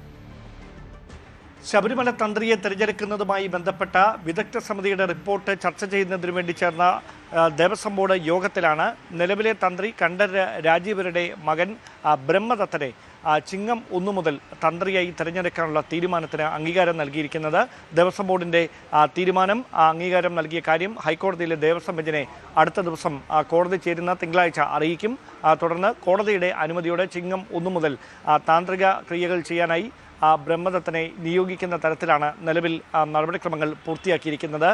കണ്ഠര രാജീവരുമായി ബന്ധപ്പെട്ട ഉണ്ടായ വിവാദങ്ങളെ തുടർന്നാണ് അടുത്ത തന്ത്രി ആരാകണം എന്ന കാര്യം പരിശോധിക്കുന്നതിന് വേണ്ടി ഒരു വിദഗ്ധ സമിതിയെ നിയോഗിച്ചത്. ആ വിദഗ്ധ സമിതിയുടെ റിപ്പോർട്ട് പരിഗണിച്ചുകൊണ്ടാണ് ദേവസ്വം ബോർഡിൻ്റെ ഭാഗത്തു നിന്നും അതിനെ അനുകൂലിക്കുന്ന ഒരു തീരുമാനം ഇപ്പോൾ ഉണ്ടായിരിക്കുന്നത്. തീരുമാനം ഹൈക്കോടതിയെ അറിയിക്കുക എന്ന നടപടിയായിരിക്കും ദേവസ്വം ബോർഡിൻ്റെ ഭാഗത്തു നിന്ന് ഉണ്ടാകുക. അതിനുശേഷം ഹൈക്കോടതി ദേവസ്വം ബെഞ്ചിൻ്റെ നിർദ്ദേശപ്രകാരമായിരിക്കും തുടർ നീക്കങ്ങളിലേക്ക് കിടക്കുക. നേരത്തെ തന്നെ അനാരോഗ്യം ചൂണ്ടിക്കാണിച്ചുകൊണ്ട് തന്നെ താന്ത്രിക ചുമതലകളിൽ നിന്ന് ഒഴിവാക്കണമെന്നും പകരം മകൻ ബ്രഹ്മദത്തനെ പരിഗണിക്കണമെന്ന ആവശ്യം കത്ത് മുഖേന കണ്ഠര രാജീവര് ബോർഡിനെ അറിയിച്ചിരുന്നു. അതിനുശേഷമാണ് ബ്രഹ്മദത്തനെ താന്ത്രിക ചുമതലകൾ നൽകിയാൽ അത് ഏതെങ്കിലും തരത്തിൽ മറ്റ് പ്രശ്നങ്ങൾ ഉണ്ടാക്കുമോ എന്ന് കണ്ടെത്തുന്നതിന് വേണ്ടി നിലവിലെ വിവാദങ്ങളുടെ അടിസ്ഥാനത്തിൽ വിദഗ്ധ സമിതിക്ക് അതുമായി ബന്ധപ്പെട്ട ചുമതല കൈമാറിയത്. തുടർന്ന് വിദഗ്ധ സമിതി വിശദമായി കാര്യങ്ങൾ പഠിച്ചതിന് ശേഷമാണ് ബ്രഹ്മദത്തന് തന്ത്രി ചുമതല വഹിക്കാം, മറ്റ് തടസ്സങ്ങളൊന്നുമില്ല എന്ന കാര്യം ദേവസ്വം ബോർഡിനെ അറിയിക്കുകയും ബോർഡ് വിശദമായ കാര്യത്തിൽ ഒരു ചർച്ച നടത്തി ഹൈക്കോടതിയിൽ അനുകൂല തീരുമാനം അറിയിക്കാനുള്ള ഒരു നിലപാടിലേക്ക് ഇപ്പോൾ എത്തുകയും ചെയ്തിരിക്കുന്നത്. ശബരിമല സ്വർണ്ണക്കൊള്ള 2025 വരെ നടന്നുവെന്ന് മന്ത്രി കെ മുരളീധരൻ. നടത്താൻ പറ്റുന്നത് അവർ കൊള്ള നടത്തി. ആര് കുറ്റം ചെയ്താലും ശിക്ഷിക്കണമെന്നാണ് സർക്കാർ നിലപാട്. ഇപ്പോൾ സസ്പെൻഡ് ചെയ്ത് അഡീഷണൽ DGPക്കും പങ്കുണ്ടെന്നാണ് മാധ്യമ വാർത്തയെന്നും മുരളീധരൻ പറഞ്ഞു. 2025 വരെ കോഴ നടന്നിട്ടുണ്ട്. കോഴ നടത്താവുന്നിടത്തോളം നടത്തിയിട്ടുണ്ട്. അതാണ് അവസ്ഥ. ആര് കുറ്റം ചെയ്താലും ശിക്ഷിക്കണം എന്നാണ് ഗവൺമെന്റ് നിലപാട്. അതിൽ മാറ്റമില്ല. SITയിലെ അംഗങ്ങൾ ഉൾപ്പെടുത്തിയതിൽ ഇപ്പോൾ സസ്പെൻഡ് ചെയ്ത അഡീഷണൽ DGPക്കും പങ്കുണ്ടെന്നാണ് മാധ്യമങ്ങളുടെ വാർത്ത. ഏതായാലും ഞങ്ങൾ സസൂക്ഷ്മം വീക്ഷിക്കുകയാണ്. ഫൈനൽ കുറ്റപത്രം വരുമ്പോൾ കോടതിയിൽ ഞങ്ങളുടെ നിലപാട് അറിയിക്കും. MR അജിത് കുമാറിന്റെ സസ്പെൻഷനിൽ സാധാരണ നിലവിട്ടുള്ള ചില പ്രശ്നങ്ങൾ സർക്കാർ നടപടിയിൽ കാണുന്നുണ്ടെന്ന് പിണറായി വിജയൻ. അതെന്താണെന്ന് താൻ പിന്നീട് വിശദമായി പറയാം. അജിത് കുമാറിനെതിരായ നടപടികളെല്ലാം ചട്ടപ്രകാരമല്ല നടന്നിരിക്കുന്നതെന്നും പിണറായി വിജയൻ പറഞ്ഞു. ഞാൻ കാണുന്ന ചില പ്രശ്നങ്ങളുണ്ടെന്ന് പറയുന്നത് എങ്ങനെ അജിത് കുമാറിന്റെ ഭാഗത്ത് പ്രശ്നങ്ങളുണ്ടെന്നല്ല, ഗവൺമെന്റ് സ്വീകരിച്ച നടപടികളുടെ ഭാഗത്ത് ചില പ്രശ്നങ്ങൾ ഞാൻ കാണുന്നുണ്ട്. എന്ന് ചിലരെല്ലാം വലിയ താല്പര്യത്തോടെ അതിനെ പിന്താങ്ങാൻ രംഗത്ത് വന്നിട്ടുണ്ടല്ലോ. ആ നിലയല്ല എനിക്ക് ആ കാര്യത്തിലുള്ളത്. സാധാരണ നില വിട്ടുള്ള പല കാര്യങ്ങളും കാണുന്നുണ്ട്. എൻ്റെ ഒരു മുഖ്യമന്ത്രി എന്ന പരിചയത്തിൽ പറഞ്ഞാൽ സാധാരണ നില വിട്ടിട്ടുള്ളൊരു നടപടിക്രമങ്ങൾ അതിൽ കാണുന്നുണ്ട്. പക്ഷെ ഇപ്പം ഞാൻ അതിനെക്കുറിച്ച് പരസ്യമായി പ്രതികരിക്കുന്നില്ല. പിന്നെ വേണമെങ്കിൽ പറയാം. വഖഫ് വിഷയത്തിൽ തനിക്കെതിരായ മുഖ്യമന്ത്രിയുടെ പരാമർശം അടിസ്ഥാനരഹിതമെന്നും പിണറായി വിജയൻ പറഞ്ഞു. ആരോപണം എന്തിൻ്റെ അടിസ്ഥാനത്തിൽ എന്നും ചോദിച്ചു. വഖഫ് ബോർഡിൽ അമുസ്ലിങ്ങളെന്നത് BJP ആവശ്യമാണ്. മുഖ്യമന്ത്രിയുടേത് വ്യക്തമായ സംഘപരിവാർ സേവയാണ്. മുഖ്യമന്ത്രി ജനങ്ങളെ തെറ്റിദ്ധരിപ്പിക്കുന്നുവെന്നും പിണറായി പറഞ്ഞു. UDF വഖഫ് വിഷയത്തിൽ കൃത്യമായ മലക്കം മറിച്ച് നടത്തിയിരിക്കുന്നു. അത് ചോദ്യം ചെയ്താൽ അത് വർഗീയവാദമാകും, ന്യൂനപക്ഷ പ്രീണനമാകും. അങ്ങനെയാണെങ്കിൽ സംഘപരിവാറിൻ്റെ നാവ് കടമെടുത്ത് മുഖ്യമന്ത്രി സംസാരിക്കുകയാണ് എന്ന് പറയേണ്ടതായി വരും. വഖഫിൽ പ്രതിപക്ഷ നേതാവിന് മറുപടിയുമായി മന്ത്രി എൻ ഷംസുദ്ദീൻ BJPക്കെതിരെയുള്ള പോരാട്ടം പിണറായി വിജയനിൽ നിന്ന് പഠിക്കാൻ ഉദ്ദേശിക്കുന്നില്ല. വഖഫ് വിഷയത്തിൽ യാതൊരു ആശങ്കയും ഉണ്ടാകേണ്ട സാഹചര്യമില്ല. കോടതിയുടെ അന്തിമ വിധി വരും വരെ തീരുമാനം നീട്ടിക്കൊണ്ടുപോകാനാണ് സർക്കാർ ആഗ്രഹിക്കുന്നത്. മതസംഘടനകളിൽ ആശയക്കുഴപ്പമുണ്ടാക്കാനാണ് CPMന്റെ ശ്രമമെന്നും ഷംസുദ്ദീൻ പറഞ്ഞു. ഇതിലൊന്നും ബഹുമാനപ്പെട്ട പിണറായി വിജയനിൽ നിന്ന് BJPക്കെതിരായ പോരാട്ടം പഠിക്കേണ്ട അവസ്ഥ ഞങ്ങൾക്കില്ല. ഇപ്പോൾ കഴിഞ്ഞ കാലങ്ങളിൽ അദ്ദേഹം BJPയുമായി എത്രയൊക്കെ തവണ എവിടെയൊക്കെ സന്ധി ചെയ്തിട്ടുണ്ടെന്ന് നിങ്ങൾക്കൊക്കെ അറിയുന്നത്. നമ്മളിതെല്ലാം പരിശോധിക്കണല്ലോ. വെറുതെ രാജ്യത്തെ ആളുകളെ തെറ്റിദ്ധരിപ്പിച്ച് അതിൽ നിന്ന് രാഷ്ട്രീയ നേട്ടം കൊയ്യാൻ ശ്രമിക്കുന്നത് ശരിയല്ല. നിലവിൽ അത് ആക്റ്റാണ്, പക്ഷേ അതിന് സ്റ്റേ ഇല്ല. അതിന് തെറ്റായ പ്രചരണം നടത്തുകയാണ്, ആത്മാർത്ഥതയില്ല. സഖാവ് പിണറായി വിജയനും CPMനും ഈ കാര്യത്തിലൊന്നും ഒരു ആത്മാർത്ഥതയുമില്ല. ഇതൊക്കെ ചെയ്തത് അവരാണ്. എന്നിട്ട് ഇപ്പോൾ അവസരം വരുമ്പോൾ ഇതിനൊക്കെ സർക്കാരിനെതിരാക്കാൻ, ലീഗിനെതിരാക്കാൻ, UDFനെതിരാക്കാൻ ഒക്കെ ശ്രമിക്കുകയാണ്. അതൊക്കെ തിരിച്ചറിയാനുള്ള വിവേകം കേരളത്തിൽ നിർമ്മിച്ചു. സംസ്ഥാനത്തെ വൈദ്യുതി പ്രതിസന്ധിക്ക് ഉത്തരവാദി കഴിഞ്ഞ സർക്കാരെന്ന് വൈദ്യുതി മന്ത്രി സണ്ണി ജോസഫ്.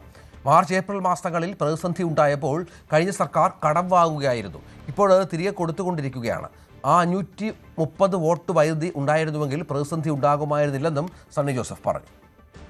ഒന്ന്, ആര്യാടൻ മുഹമ്മദിന്റെ കാലത്തുണ്ടാക്കിയ ദീർഘകാല കരാർ അത് റദ്ദാക്കുകയാണ് LDF കാലത്ത് ചെയ്തത്. അത് റദ്ദാക്കിയാണ് ചെയ്തത്. അതിന്റെ ഉത്തരവാദികൾ അവരാണ്. 4.29 രൂപ കിട്ടുമായിരുന്ന വൈദ്യുതി ഇന്ന് കൂടുതൽ വില കൊടുത്താലും കിട്ടാത്ത സാഹചര്യം ഉണ്ടായിരിക്കുന്നു. മാർച്ച് ഏപ്രിൽ മാസങ്ങളിൽ വൈദ്യുതിക്ക് പ്രയാസം നേരിട്ടപ്പോൾ അവര് പൈസ കൊടുത്ത് വാങ്ങുകയല്ല ചെയ്ത്, അവർ കടം വാങ്ങുക ചെയ്ത്. 530 മെഗാവാട്ടാണെന്ന് കേരളത്തിന് കടം വാങ്ങിയത്. ആ 530 മെഗാവാട്ടും ജൂൺ 15 ശേഷം സെപ്റ്റംബർ 15 വരെ ഇപ്പോഴത്തെ കേരള സർക്കാരും വൈദ്യുതി ബോർഡും തിരികെ കൊടുത്തുകൊണ്ടിരിക്കുകയാണ്. അപ്പോൾ 530 മെഗാവാട്ട് ഉണ്ടെങ്കിൽ തീരുന്ന വിഷയമുള്ളൂ. സംസ്ഥാനത്തെ വൈദ്യുതി പ്രതിസന്ധിയിൽ വസ്തുതകൾ മറച്ചുവെക്കാനുള്ള തത്രപ്പാടാണ് മുഖ്യമന്ത്രിയുടെ ഭാഗത്തുനിന്നുണ്ടായതെന്ന് പ്രതിപക്ഷ നേതാവ് പറഞ്ഞു.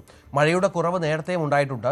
അപ്പോഴെല്ലാം ഫലപ്രദമായ ഇടപെടലുകളിലൂടെ ലോഡ് ഷെഡിംഗ് ഒഴിവാക്കിയിരുന്നുവെന്നും പിണറായി പറഞ്ഞു. വസ്തുതാവിരുദ്ധമായ കാര്യങ്ങൾ പ്രചരിപ്പിക്കാനല്ല മുഖ്യമന്ത്രി തയ്യാറാകേണ്ടത്. ഇപ്പോൾ നമുക്ക് മഴക്കുറവുണ്ടായിരുന്നു, മഴക്കുറവ് നേരത്തെയും ഉണ്ടായിരുന്നു. അത്തരം ഘട്ടങ്ങളിലെല്ലാം ഫലപ്രദമായ മാനേജ്മെന്റിലൂടെ ലോഡ് ഷെഡിംഗ് ഒഴിവാക്കിയ അനുഭവം ജനങ്ങളുടെ മുന്നിലുണ്ട്. കനത്ത മഴയെ തുടർന്ന് വെള്ളപ്പൊക്ക ഭീഷണിയിലായ ഗുജറാത്തിൽ ദുരിതാശ്വാസ രക്ഷാപ്രവർത്തനങ്ങൾ തുടരുന്നു. 40,500-ലധികം പേരെ ഒഴിപ്പിക്കുകയും 2,637 പേരെ രക്ഷപ്പെടുത്തുകയും ചെയ്തു. 5 പേർ മരിച്ചതായാണ് ഔദ്യോഗിക വിവരം. നവസാരി, വൽസാദ്, അഹമ്മദാബാദ്, ഖേഡ തുടങ്ങിയ പ്രളയബാധിത ജില്ലകളിൽ നിന്നായി ജനങ്ങളെ സുരക്ഷിത സ്ഥാനങ്ങളിലേക്ക് മാറ്റി. ഒഡീഷയിൽ നിന്ന് വ്യോമമാർഗം എത്തിച്ച NDRF, SDRF, army, coast guard എന്നിവരുൾപ്പെടെ 49 ടീമുകളെ വിവിധ ജില്ലകളിൽ വിന്യസിച്ചിട്ടുണ്ട്. ഉംബർഗാവിൽ 2 ദിവസത്തിനിടെ 1300 മില്ലിമീറ്ററിലധികം മഴയാണ് പെയ്തത്. തുടർച്ചയായ 13 ദിവസത്തെ ആക്രമണങ്ങൾക്ക് ശേഷം ഇറാനുമായി നയതന്ത്ര ചർച്ചയുമായി US. ടെഹ്റാനുമായി ആശയവിനിമയം നടത്തുന്നുണ്ടെന്നും പരാജയപ്പെട്ടാൽ ശക്തമായി തിരിച്ചടി നൽകാൻ US സജ്ജമാണെന്നും ട്രംപ് അറിയിച്ചു. Look, we're talking to them right now. I think they're getting more and more serious as the days go by, for maybe the obvious reason. But we are talking to them right now. Look, there are two ways. I consider that the smarter way, but the other is probably the easier way, doing what we're doing. And we can take that to a much higher level if we want to. You know, we're prepared to do that, as you know. We're locked and loaded. We're locked and loaded and ready to go, but we're talking to them. So I think while we're talking, we'll... Iran സമ്മർദ്ദങ്ങൾക്കോ ഭീഷണികൾക്കോ ഭയപ്പെടുന്നില്ലെന്നും ശത്രുക്കൾക്ക് കടുത്ത മറുപടി നൽകാൻ സജ്ജമാണെന്നും വിദേശകാര്യമന്ത്രി Abbas Araghchi പറഞ്ഞു. ഇതിനിടെ ഗൾഫ് രാജ്യങ്ങളിൽ US സൈനിക താവളങ്ങൾക്ക് സമീപം താമസിക്കുന്നവരോട് എത്രയും വേഗം 1/2 കിലോമീറ്റർ ദൂരത്തേക്കെങ്കിലും മാറണമെന്ന് IRGC നിർദ്ദേശം നൽകി. KPCC അധ്യക്ഷ സ്ഥാനം വൈകുന്നതിൽ കടുത്ത വിമർശനവുമായി രാജ്മോഹൻ ഉണ്ണിത്താൻ MP. KPCCക്ക് അധ്യക്ഷൻ ഉണ്ടായില്ലെങ്കിൽ പാർട്ടി സംവിധാനം പൂർണ്ണമായും തകരുമെന്ന് രാജ്മോഹൻ ഉണ്ണിത്താൻ പറഞ്ഞു. ജാതി പരിഗണന വെച്ച് KPCC അധ്യക്ഷൻ നിശ്ചയിക്കുന്ന രീതി അവസാനിപ്പിക്കണം. തന്റെ നിലപാടും ആഗ്രഹവും നേതാക്കളെ അറിയിച്ചിട്ടുണ്ടെന്നും ഉണ്ണിത്താൻ വ്യക്തമാക്കി. അപ്പോൾ പാരമ്പര്യം, പൈതൃകം, പ്രവർത്തന മികവ്, അതുപോലെ തന്നെ നിലപാടുകൾ ഉള്ള ആളായിരിക്കണം KPCC പ്രസിഡന്റ്. അതേ ഞാൻ പറഞ്ഞിട്ടുള്ളൂ. അത് ഈ വരുന്ന പേരുകളിൽ അവർ പരിഗണിക്കട്ടെ. ആരാണ് ഇതെല്ലാം ഉള്ള ഒരാള്? അത് ഞാൻ തന്നെ പറയേണ്ട കാര്യമില്ലല്ലോ. അപ്പൊ ഇപ്പൊ എന്താ സംഭവം എന്ന് വെച്ചാൽ എല്ലാവരും PR വർക്ക് നടത്തി അവരുടെ അവദാനങ്ങൾ വാഴ്ത്തുന്ന അല്ലാതെ അവർക്ക് വേണ്ടി ആരും പറയാനില്ല. അപ്പൊ ഞാൻ കോൺഗ്രസ് പ്രസിഡന്റിനെയും അതുപോലെ തന്നെ അവരെയും എന്റെ വികാരം അറിയിച്ചിട്ടുണ്ട്. താരസംഘടനയായ അമ്മയിൽ ഒരു എക്സിക്യൂട്ടീവ് അംഗം കൂടി രാജിവെച്ചതോടെ ഭരണസമിതിയിലെ ആളുകളുടെ എണ്ണം 11 കുറഞ്ഞു. നടി ആശ അരവിന്ദാണ് എക്സിക്യൂട്ടീവ് കമ്മിറ്റിയിൽ ഇത് രാജിവെച്ചത്. സഞ്ജീവനി പദ്ധതിയുടെ അടക്കം ചുമതലയുണ്ടായിരുന്ന ആശ ജനറൽ ബോഡിയിലെ ഭൂരിപക്ഷ അഭിപ്രായം മാനിച്ചുകൊണ്ടാണ് രാജി സമർപ്പിച്ചത്. സഞ്ജീവനി പദ്ധതിയിലടക്കം ചുമതലയുണ്ടായിരുന്ന ആശ അരവിന്ദ് ജനറൽ ബോഡിയുടെ ഭൂരിപക്ഷ അഭിപ്രായത്തെ മാനിച്ചുകൊണ്ടാണ് രാജിവെച്ചിരിക്കുന്നതെന്നാണ് അറിയിച്ചിരിക്കുന്നത്. നേരത്തെ ജയൻ ചേർത്തല, ജോയ് മാത്യു, നടൻ കൈലാഷ് ഉൾപ്പെടെയുള്ളവർ രാജി പ്രഖ്യാപിക്കുകയും ചെയ്തിരുന്നു. സഞ്ജീവനി പദ്ധതിയുമായി ബന്ധപ്പെട്ട കാര്യങ്ങൾ ആശ അരവിന്ദിന് അറിയാവുന്നത് കൊണ്ട് തന്നെയാണ് ആശ അരവിന്ദിനെ അഡ്ഹോക് കമ്മിറ്റിയിലേക്കും തിരഞ്ഞെടുത്തത്. പക്ഷേ അത് നേരത്തെ തന്നെ ആശ അരവിന്ദ് അത് രാജിവെച്ച് മാറി നിൽക്കുകയും ചെയ്തിരുന്നു. ഈ പദ്ധതിയിലടക്കം തനിക്ക് ചെയ്യാവുന്നതിൻ്റെ എല്ലാ പൂർണ്ണ ആത്മാർത്ഥതയോടുകൂടി തന്നെയാണ് താൻ ഇത് ചെയ്തത്. പക്ഷേ ഇത്തരത്തിലുള്ള ആരോപണങ്ങളിൽ ഏറെ വേദനയുണ്ടെന്ന് കൂടി ആശ അരവിന്ദ് പറയുന്ന സാഹചര്യമാണ്. ഇതോടുകൂടി ഈ എക്സിക്യൂട്ടീവ് കമ്മിറ്റിയിൽ 8 പേര് മാത്രമായി ചുരുങ്ങിയിരിക്കുകയാണ്. അതുകൊണ്ട് തന്നെ ഇനി 11 പേരായി ചുരുങ്ങിയിരിക്കുകയാണ്. അതുകൊണ്ട് തന്നെ ഇനി സംഘടനയുടെ ഈ കമ്മിറ്റിയുടെ പ്രവർത്തനങ്ങൾ വീണ്ടും അവതാളത്തിലായി എന്ന് തന്നെയാണ് പറയാനുള്ളത്. നേരത്തെ കഴിഞ്ഞ ദിവസമാണ് സംഘടനയിലെ അമ്മയുടെ പെൺമക്കൾ എന്ന സ്ത്രീകളുടെ വാട്സപ്പ് ഗ്രൂപ്പിൽ ഈ ഭരണസമിതി തുടരണമോ അതോ അടുത്ത ജനറൽ ബോഡി ചേർന്നുകൊണ്ട് തെരഞ്ഞെടുപ്പ് വേണമോ എന്ന തരത്തിലുള്ളൊരു വോട്ടിംഗ് ഉണ്ടായിരുന്നു. അതിൽ ഭൂരിപക്ഷ ആളുകളും പറയുന്നത് ഈ ഭരണസമിതി ഇനി തുടരേണ്ടതില്ല, വീണ്ടും തെരഞ്ഞെടുപ്പിലേക്ക് വരട്ടെ എന്ന് തന്നെയാണ്. അങ്ങനെയാണെങ്കിൽ ഇനി എന്നായിരിക്കും ജനറൽ ബോഡി ചേരുക, അടുത്ത തിരഞ്ഞെടുപ്പിൽ ആരൊക്കെ മത്സരിക്കും, ആരായിരിക്കും ഇനി ഭരണസമിതിയിലേക്ക് വരിക എന്നീ കാര്യങ്ങൾ തന്നെയായിരിക്കും പ്രധാനമായും കണ്ടെത്തേണ്ടതുള്ളത്. പേർലി മാണിയുടെ ഫേസ്ബുക്ക് ഫോളോവേഴ്സിന്റെ എണ്ണം കാര്യമായി കുറഞ്ഞു. നേരത്തെ കഴിഞ്ഞ ദിവസം BJP അനുകൂല നിലപാട് സ്വീകരിച്ചതിന് പിന്നാലെയാണ് ഇങ്ങനെ സംഭവിച്ചത്. 5.8 മില്യണിൽ നിന്ന് 5.5 മില്യണായി ഇൻസ്റ്റാഗ്രാം ഫോളോവേഴ്സിന്റെ എണ്ണവും കുറയുകയാണ്. യൂട്യൂബ് സബ്സ്ക്രൈബേഴ്സ് 4.72 മില്യണിൽ നിന്ന് 4.63 മില്യനായി. ഇഷ്ടതരം കാവ്യെന്നും CJP പ്രതിഷേധത്തിലെ ഇരട്ട നിലപാടും സിബി മലയിലിനെ ഫെയിൽ ഡയറക്ടർ എന്ന് വിശേഷിപ്പിച്ചതുമാണ് തിരിച്ചടിക്ക് കാരണം. ഹരികൃഷ്ണൻ ചേരുന്നു. ഹരി, എന്താണ് സംഭവിച്ചത്? ഇന്നലെ ചില കാര്യങ്ങൾ പേർലി മാണി തുറന്നു പറഞ്ഞിരുന്നു. രഞ്ജിത്ത്, ഒരു വലിയ പ്രശ്നമാണ് ഉണ്ടായത്. പ്രത്യേകിച്ച് കേരളത്തിലെ ഏറ്റവും വലിയൊരു ഇൻഫ്ലുവൻസറായ പേർലി മാണി തന്റെ രാഷ്ട്രീയ നിലപാട് തുറന്നു പറഞ്ഞതിന്റെ പശ്ചാത്തലത്തിലാണ് ഇപ്പോൾ ഒരു വലിയ തിരിച്ചടി അവരുടെ സമൂഹ മാധ്യമങ്ങളിൽ അക്കൗണ്ടുകൾ ഉണ്ടായിരിക്കുന്നത്. പ്രത്യേകിച്ച് യൂട്യൂബിലും ഇൻസ്റ്റഗ്രാമിലും അവരെ ഫോളോ ചെയ്യുന്ന ലക്ഷക്കണക്കിന് ആളുകളുണ്ട്. അവരുടെ കണക്കുകളാണ് ഇപ്പോൾ പുറത്തു വരുന്നത്. പ്രത്യേകിച്ച് ഇൻസ്റ്റഗ്രാമിൽ 5.8 മില്യൺ ഫോളോവേഴ്സ് ഉണ്ടായിരുന്നത് 5.5 മില്യണായി കുറഞ്ഞിരിക്കുന്നത്. അതായത് ഏകദേശം 3 ലക്ഷത്തിലധികം ആളുകളാണ് ഈ ഒരൊറ്റ ഇൻസിഡന്റിന്റെ പേരിൽ പേർലി മാണി അൺഫോളോ ചെയ്തിരിക്കുന്നത് ഇൻസ്റ്റഗ്രാമിൽ മാത്രമായി. യൂട്യൂബിൽ 4.72 മില്യൺ സബ്സ്ക്രൈബേഴ്സ് ഉണ്ടായിരുന്നത് 4.63 മാറിയിട്ടുണ്ട്. ഈ ഗണ്യമായ കുറവ് സംഭവിച്ചിട്ടുണ്ട് എന്നുള്ളതാണ്.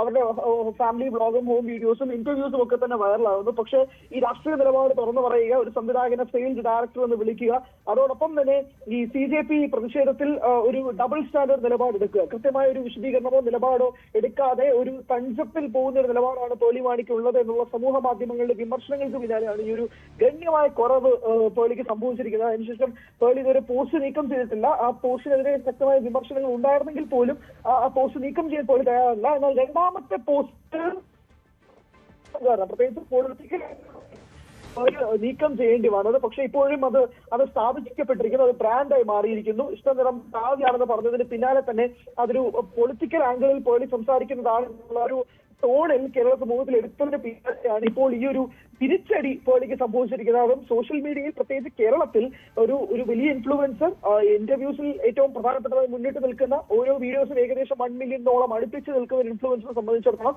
സോഷ്യൽ മീഡിയ ലോകത്തൊരു വലിയ തിരിച്ചടിയാണ്. അവരുടെ അഭിപ്രായത്തോടും അവരുടെ നിലപാടിനോടുമുള്ള എതിരഭിപ്രായമായിട്ട് തന്നെയാണ് കേരള സമൂഹം അതിനും വിലയിരുത്തപ്പെടുന്നത്. എന്തായാലും സോഷ്യൽ മീഡിയയിൽ വലിയ ചർച്ചയായി മാറിയിട്ടുണ്ട് ഈ കുറവ്. ഓരോ നിമിഷവും ഇങ്ങനെ ഒരു ഗണ്യമായ കുറവ് സംഭവിക്കുന്നുണ്ട്. നമ്മളിപ്പോൾ എടുക്കുമ്പോൾ പോലും ആ ഒരു ഫോളോവേഴ്സിന്റെ ലിസ്റ്റ് കുറയുന്നത് കാണാനും കഴിയുന്നുണ്ട്. അതൊരു വലിയ തിരിച്ചടിയാണ്. പ്രത്യേകിച്ച് ആദ്യമായിട്ട് രാഷ്ട്രീയ നിലപാടും കൂടെ തുറന്നു പറഞ്ഞൊരു സാഹചര്യം. അതിങ്ങനെ ആയിരുന്നില്ല പ്രതീക്ഷിച്ചിരുന്നത് ഉൾപ്പെടെയുള്ള നെഗറ്റീവ് കമന്റുകൾ, ഹേറ്റ്രെഡുകൾ, വ്യക്തിപരമായുള്ള അധിക്ഷേപങ്ങൾ ഉൾപ്പെടെ സംഭവിക്കുന്നുണ്ട്. പക്ഷേ പള്ളി അതിനൊരു മറുപടി ഇതുവരെ നൽകിയിട്ടില്ല. മൗനമായിട്ടിരിക്കുകയാണ്. ഏകദേശം 24 മണിക്കൂർ പിന്നിടുന്ന സാഹചര്യത്തിൽ. ഹരികൃഷ്ണൻ വിവരങ്ങൾ പങ്കുവച്ചു. ഫാർമസിസ്റ്റോ മരുന്ന് കുറിപ്പടിയോ ഇല്ലാതെ വേതന സംഹാരികൾ നൽകരുതെന്ന് ആഭ്യന്തരമന്ത്രി രമേശ് ചെന്നിത്തല. മെഡിക്കൽ ഷോപ്പുകൾക്കാണ് മുന്നറിയിപ്പ്. സിറിഞ്ചും വേതന സംഹാരികളും നൽകരുത്. പോലീസിനെ കൊണ്ട് വെറുതെ ജോലി ചെയ്യിപ്പിക്കരുതെന്നും രമേശ് ചെന്നിത്തല പറഞ്ഞു. ഞാൻ ആരോഗ്യമന്ത്രിയുമായി സംസാരിച്ചു. കേരളത്തിലെ ഏതെങ്കിലും മെഡിക്കൽ ഷോപ്പുകളിൽ ഫാർമസിസ്റ്റ് ഇല്ലാതെ മരുന്ന് കൊടുക്കാൻ പാടില്ല. ഡോക്ടർമാരുടെ പ്രിസ്ക്രിപ്ഷൻ ഇല്ലാതെ മരുന്ന് കൊടുക്കാൻ പാടില്ല. സിറിഞ്ചും മറ്റുപകരണങ്ങളും കൊടുക്കുന്നത് വ്യവസ്ഥാപിതമായ മാർഗത്തിലൂടെ ആയിരിക്കണം. അല്ലാതെ ആളുകൾക്ക് വേതന സംഹാരികൾ പോലെയുള്ള മരുന്നുകൾ കൊടുക്കുന്ന നടപടി അവസാനിപ്പിക്കണം.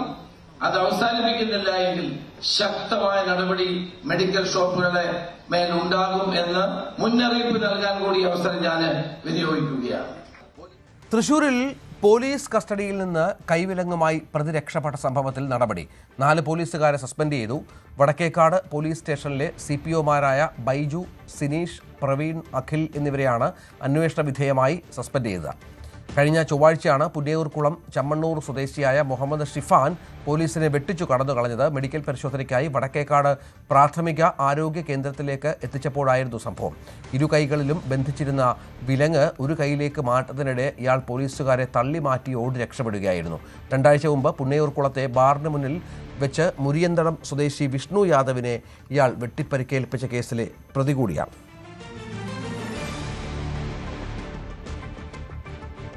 തൊടുപുഴയിൽ പോലീസ് വാഹനത്തിൽ നിന്നും മദ്യക്കുപ്പി കണ്ടെടുത്ത സംഭവത്തിൽ പോലീസ് ഉദ്യോഗസ്ഥർ മദ്യപിച്ചിരുന്നുവെന്ന് medical report. Karimannoor SI Roy സുകുമാരനും ഡ്രൈവർ ജിജോ ആന്റണിയും മദ്യപിച്ചിരുന്നുവെന്നാണ് സ്ഥിരീകരണം. 2 ഉദ്യോഗസ്ഥർക്കെതിരെയും നടപടിയുണ്ടാകുമെന്നാണ് SP അറിയിച്ചിരിക്കുന്നത്.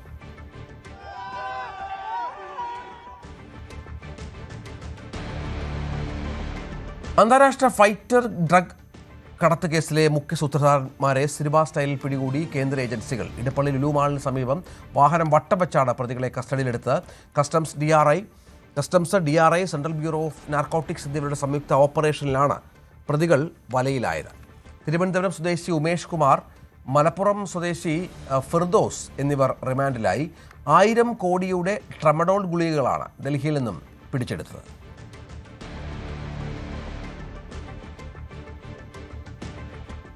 തിരുവനന്തപുരം കാട്ടാക്കടയിൽ ബൈക്കിലെത്തിയ ആൾ പെട്രോൾ നിറച്ച ശേഷം പണം നൽകാതെ കടന്നതായി പരാതി. Kallikkad P fuels hub petrol പമ്പിലാണ് സംഭവം. നമ്പർ പ്ലേറ്റ് ഇല്ലാത്ത ബൈക്കിലാണ് എത്തിയത്. 750 രൂപയുടെ പെട്രോൾ നിറച്ച ശേഷം പണം നൽകാതെ അതിവേഗത്തിൽ രക്ഷപ്പെടുകയായിരുന്നു. ദൃശ്യങ്ങൾ പരിശോധിച്ച് ഇവരെ പിടികൂടാനുള്ള നടപടികൾ പോലീസ് ആരംഭിച്ചു.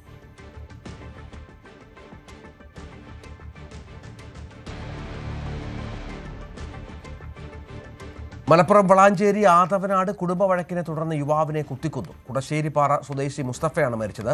കത്തി ഉപയോഗിച്ച് നെഞ്ചിലും കഴുത്തിലും ഉൾപ്പെടെ ആഴത്തിൽ കുത്തേറ്റായിരുന്നു മരണകാരണം. മുസ്തഫയുടെ അടുത്ത ബന്ധുവാണ് മുൻ വൈരാഗ്യത്തെ തുടർന്ന് ക്രൂരമായ ആക്രമണം നടത്തിയെന്ന് മുസ്തഫയുടെ സഹോദരൻ പറഞ്ഞു. വളാഞ്ചേരി പോലീസ് സ്ഥലത്തെത്തി മേൽ നടപടികൾ സ്വീകരിച്ചു. ഒപ്പം പ്രതിക്കായുള്ള അന്വേഷണവും ഊർജിതമാക്കി. ആലുവയിൽ മദ്യപാനികൾ തമ്മിൽ സംഘർഷം. ബൈക്ക് കത്തിച്ചു. ശിവരാത്രി മണപ്പുറത്താണ് സംഭവം. പെയിന്റിംഗ് തൊഴിലാളിയായ കരിമുക്കൽ സ്വദേശി യദു എന്ന യുവാവിൻ്റെ ബൈക്കാണ് കത്തിച്ചത്. ഫയർഫോഴ്സ് എത്തിയാണ് തീയണച്ചത്. പെരുമ്പാവൂർ സ്വദേശിയായ സത്യനെ പോലീസ് കസ്റ്റഡിയിലെടുത്തു.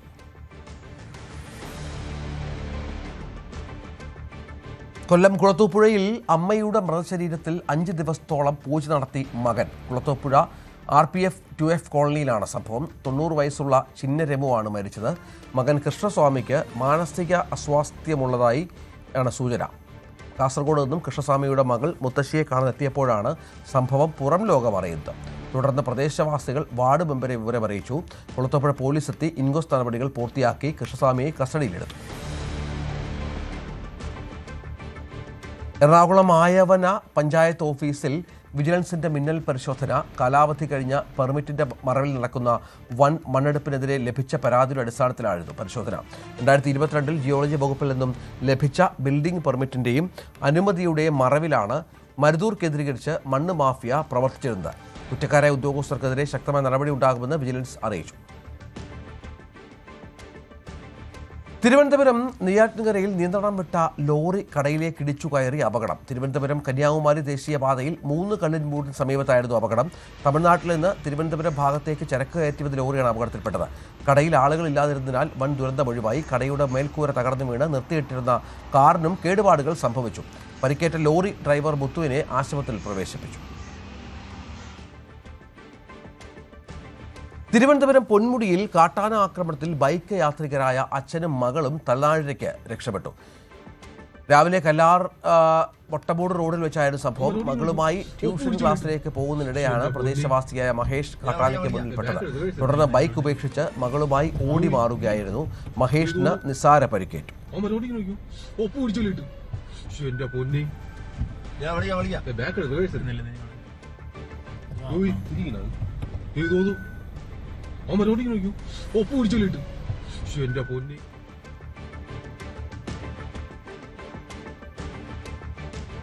പാലക്കാട് നെല്ലിയാമ്പതിയിൽ ജനവാസ മേഖലയിൽ കാട്ടാന ഇറങ്ങി. ചക്കക്കൊമ്പനാണ് ജനവാസ മേഖലയിൽ രാത്രി എത്തിയത്. വീട്ടുമുറ്റത്തെ പ്ലാവിൽ നിന്നും ആന ചക്ക അടർത്തി കഴിച്ചു. നാളുകളായി ചക്കക്കൊമ്പൻ നെല്ലിയാമ്പതിയിലെ ജനവാസ മേഖലയിലെ സ്ഥിരം സാന്നിധ്യമാണ്. രാത്രികാലങ്ങളിൽ ഇറങ്ങി പ്ലാവ് കുലുക്കി ചക്ക നിന്ന ശേഷം തിരികെ കാട്ടിലേക്ക് കയറുകയാണ് പതിവ്. ഇതുവരെ ജനങ്ങൾക്ക് അപകടമൊന്നും ഉണ്ടാക്കിയിട്ടില്ലെങ്കിലും ആനയുടെ സാന്നിധ്യം ഈ മേഖലയിൽ ഭീതി പരത്തുന്നുണ്ട്.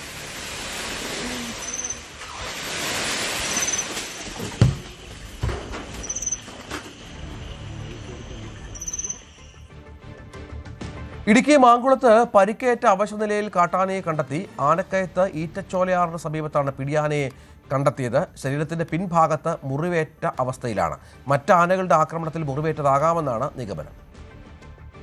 ആനക്കുളം ഓര് കുടിക്കാനായിട്ട് ആനക്കുളം പുഴയിൽ ആനകൾ വരുന്ന ഭാഗത്ത് ഒരു പിടിയാനയെ അവശ നിലയിൽ കണ്ടതായി നാട്ടുകാർ അറിയുകയും വാലിൻ്റെ ഭാഗത്ത് പുറകുവശത്തു നിന്നും ആനയുടെ ഈ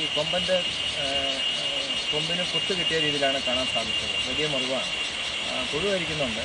അതുപോലെ ചെവിയുടെ പുറകുവശത്തും അതിന് പരിക്ക് കിട്ടിയിട്ടുണ്ട്. അവിടെ നിന്ന് ഇങ്ങനെ ചെല ഒലിക്കുന്നുണ്ട്. പുറകുവശത്തെ കൊണ്ടിലും ഇതിലെല്ലാമാണ് പുഴു കരിക്കുന്നത്. ഒരാഴ്ച മുമ്പും ഈ ആനയെ കണ്ടതായി പറയുന്നുണ്ട്. നിലവിലിപ്പോൾ ആന അവശ നിലയിലാണ്. ഫോറസ്റ്റ് ഉദ്യോഗസ്ഥർ എല്ലാം നിരീക്ഷിക്കുകയും വെറ്റിനറി ഡോക്ടർ അടക്കമുള്ള ഒരു സംഘമാണ് എത്തിയത്. ഇതിന് വിദഗ്ധ ചികിത്സ കൊടുക്കുവാനുള്ള എല്ലാ നടപടികളും എടുത്തതായിട്ടാണ് റേഞ്ച് ഓഫീസർ അറിയിച്ചത്.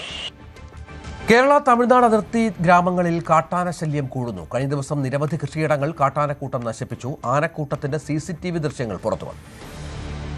ഗ്രാമങ്ങളായ പത്തുകാണി, പേണു മലനിര പ്രദേശങ്ങളിൽ കാട്ടാനകളുടെ സാന്നിധ്യം കൂടിയിട്ടുണ്ട്. പേണു പ്രദേശത്തെ കർഷകൻ സണ്ണിയുടെ റബ്ബർ തോട്ടത്തിലേക്ക് കയറിയ ആനക്കൂട്ടം തെങ്ങുൾപ്പെടെയുള്ള വിവിധ കൃഷികൾ നശിപ്പിച്ചു. ആനകൾ റോഡിലൂടെ നടന്നുപോകുന്ന ദൃശ്യങ്ങളാണിത്.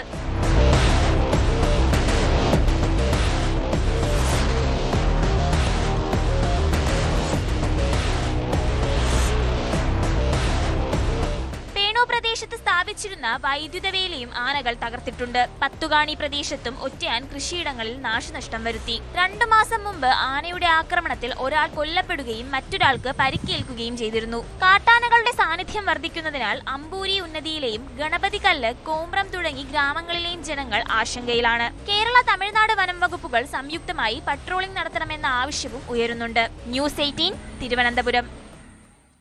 മലപ്പുറം അങ്ങാടിപ്പുറം തിരുമാന്താംകുന്ന് ഭഗവതി ക്ഷേത്രത്തിൽ ആനയൂട്ട് നടന്നു. ആനയൂട്ടിലും പൂജയിലും 7 ആനകൾ അണിനിരന്നു.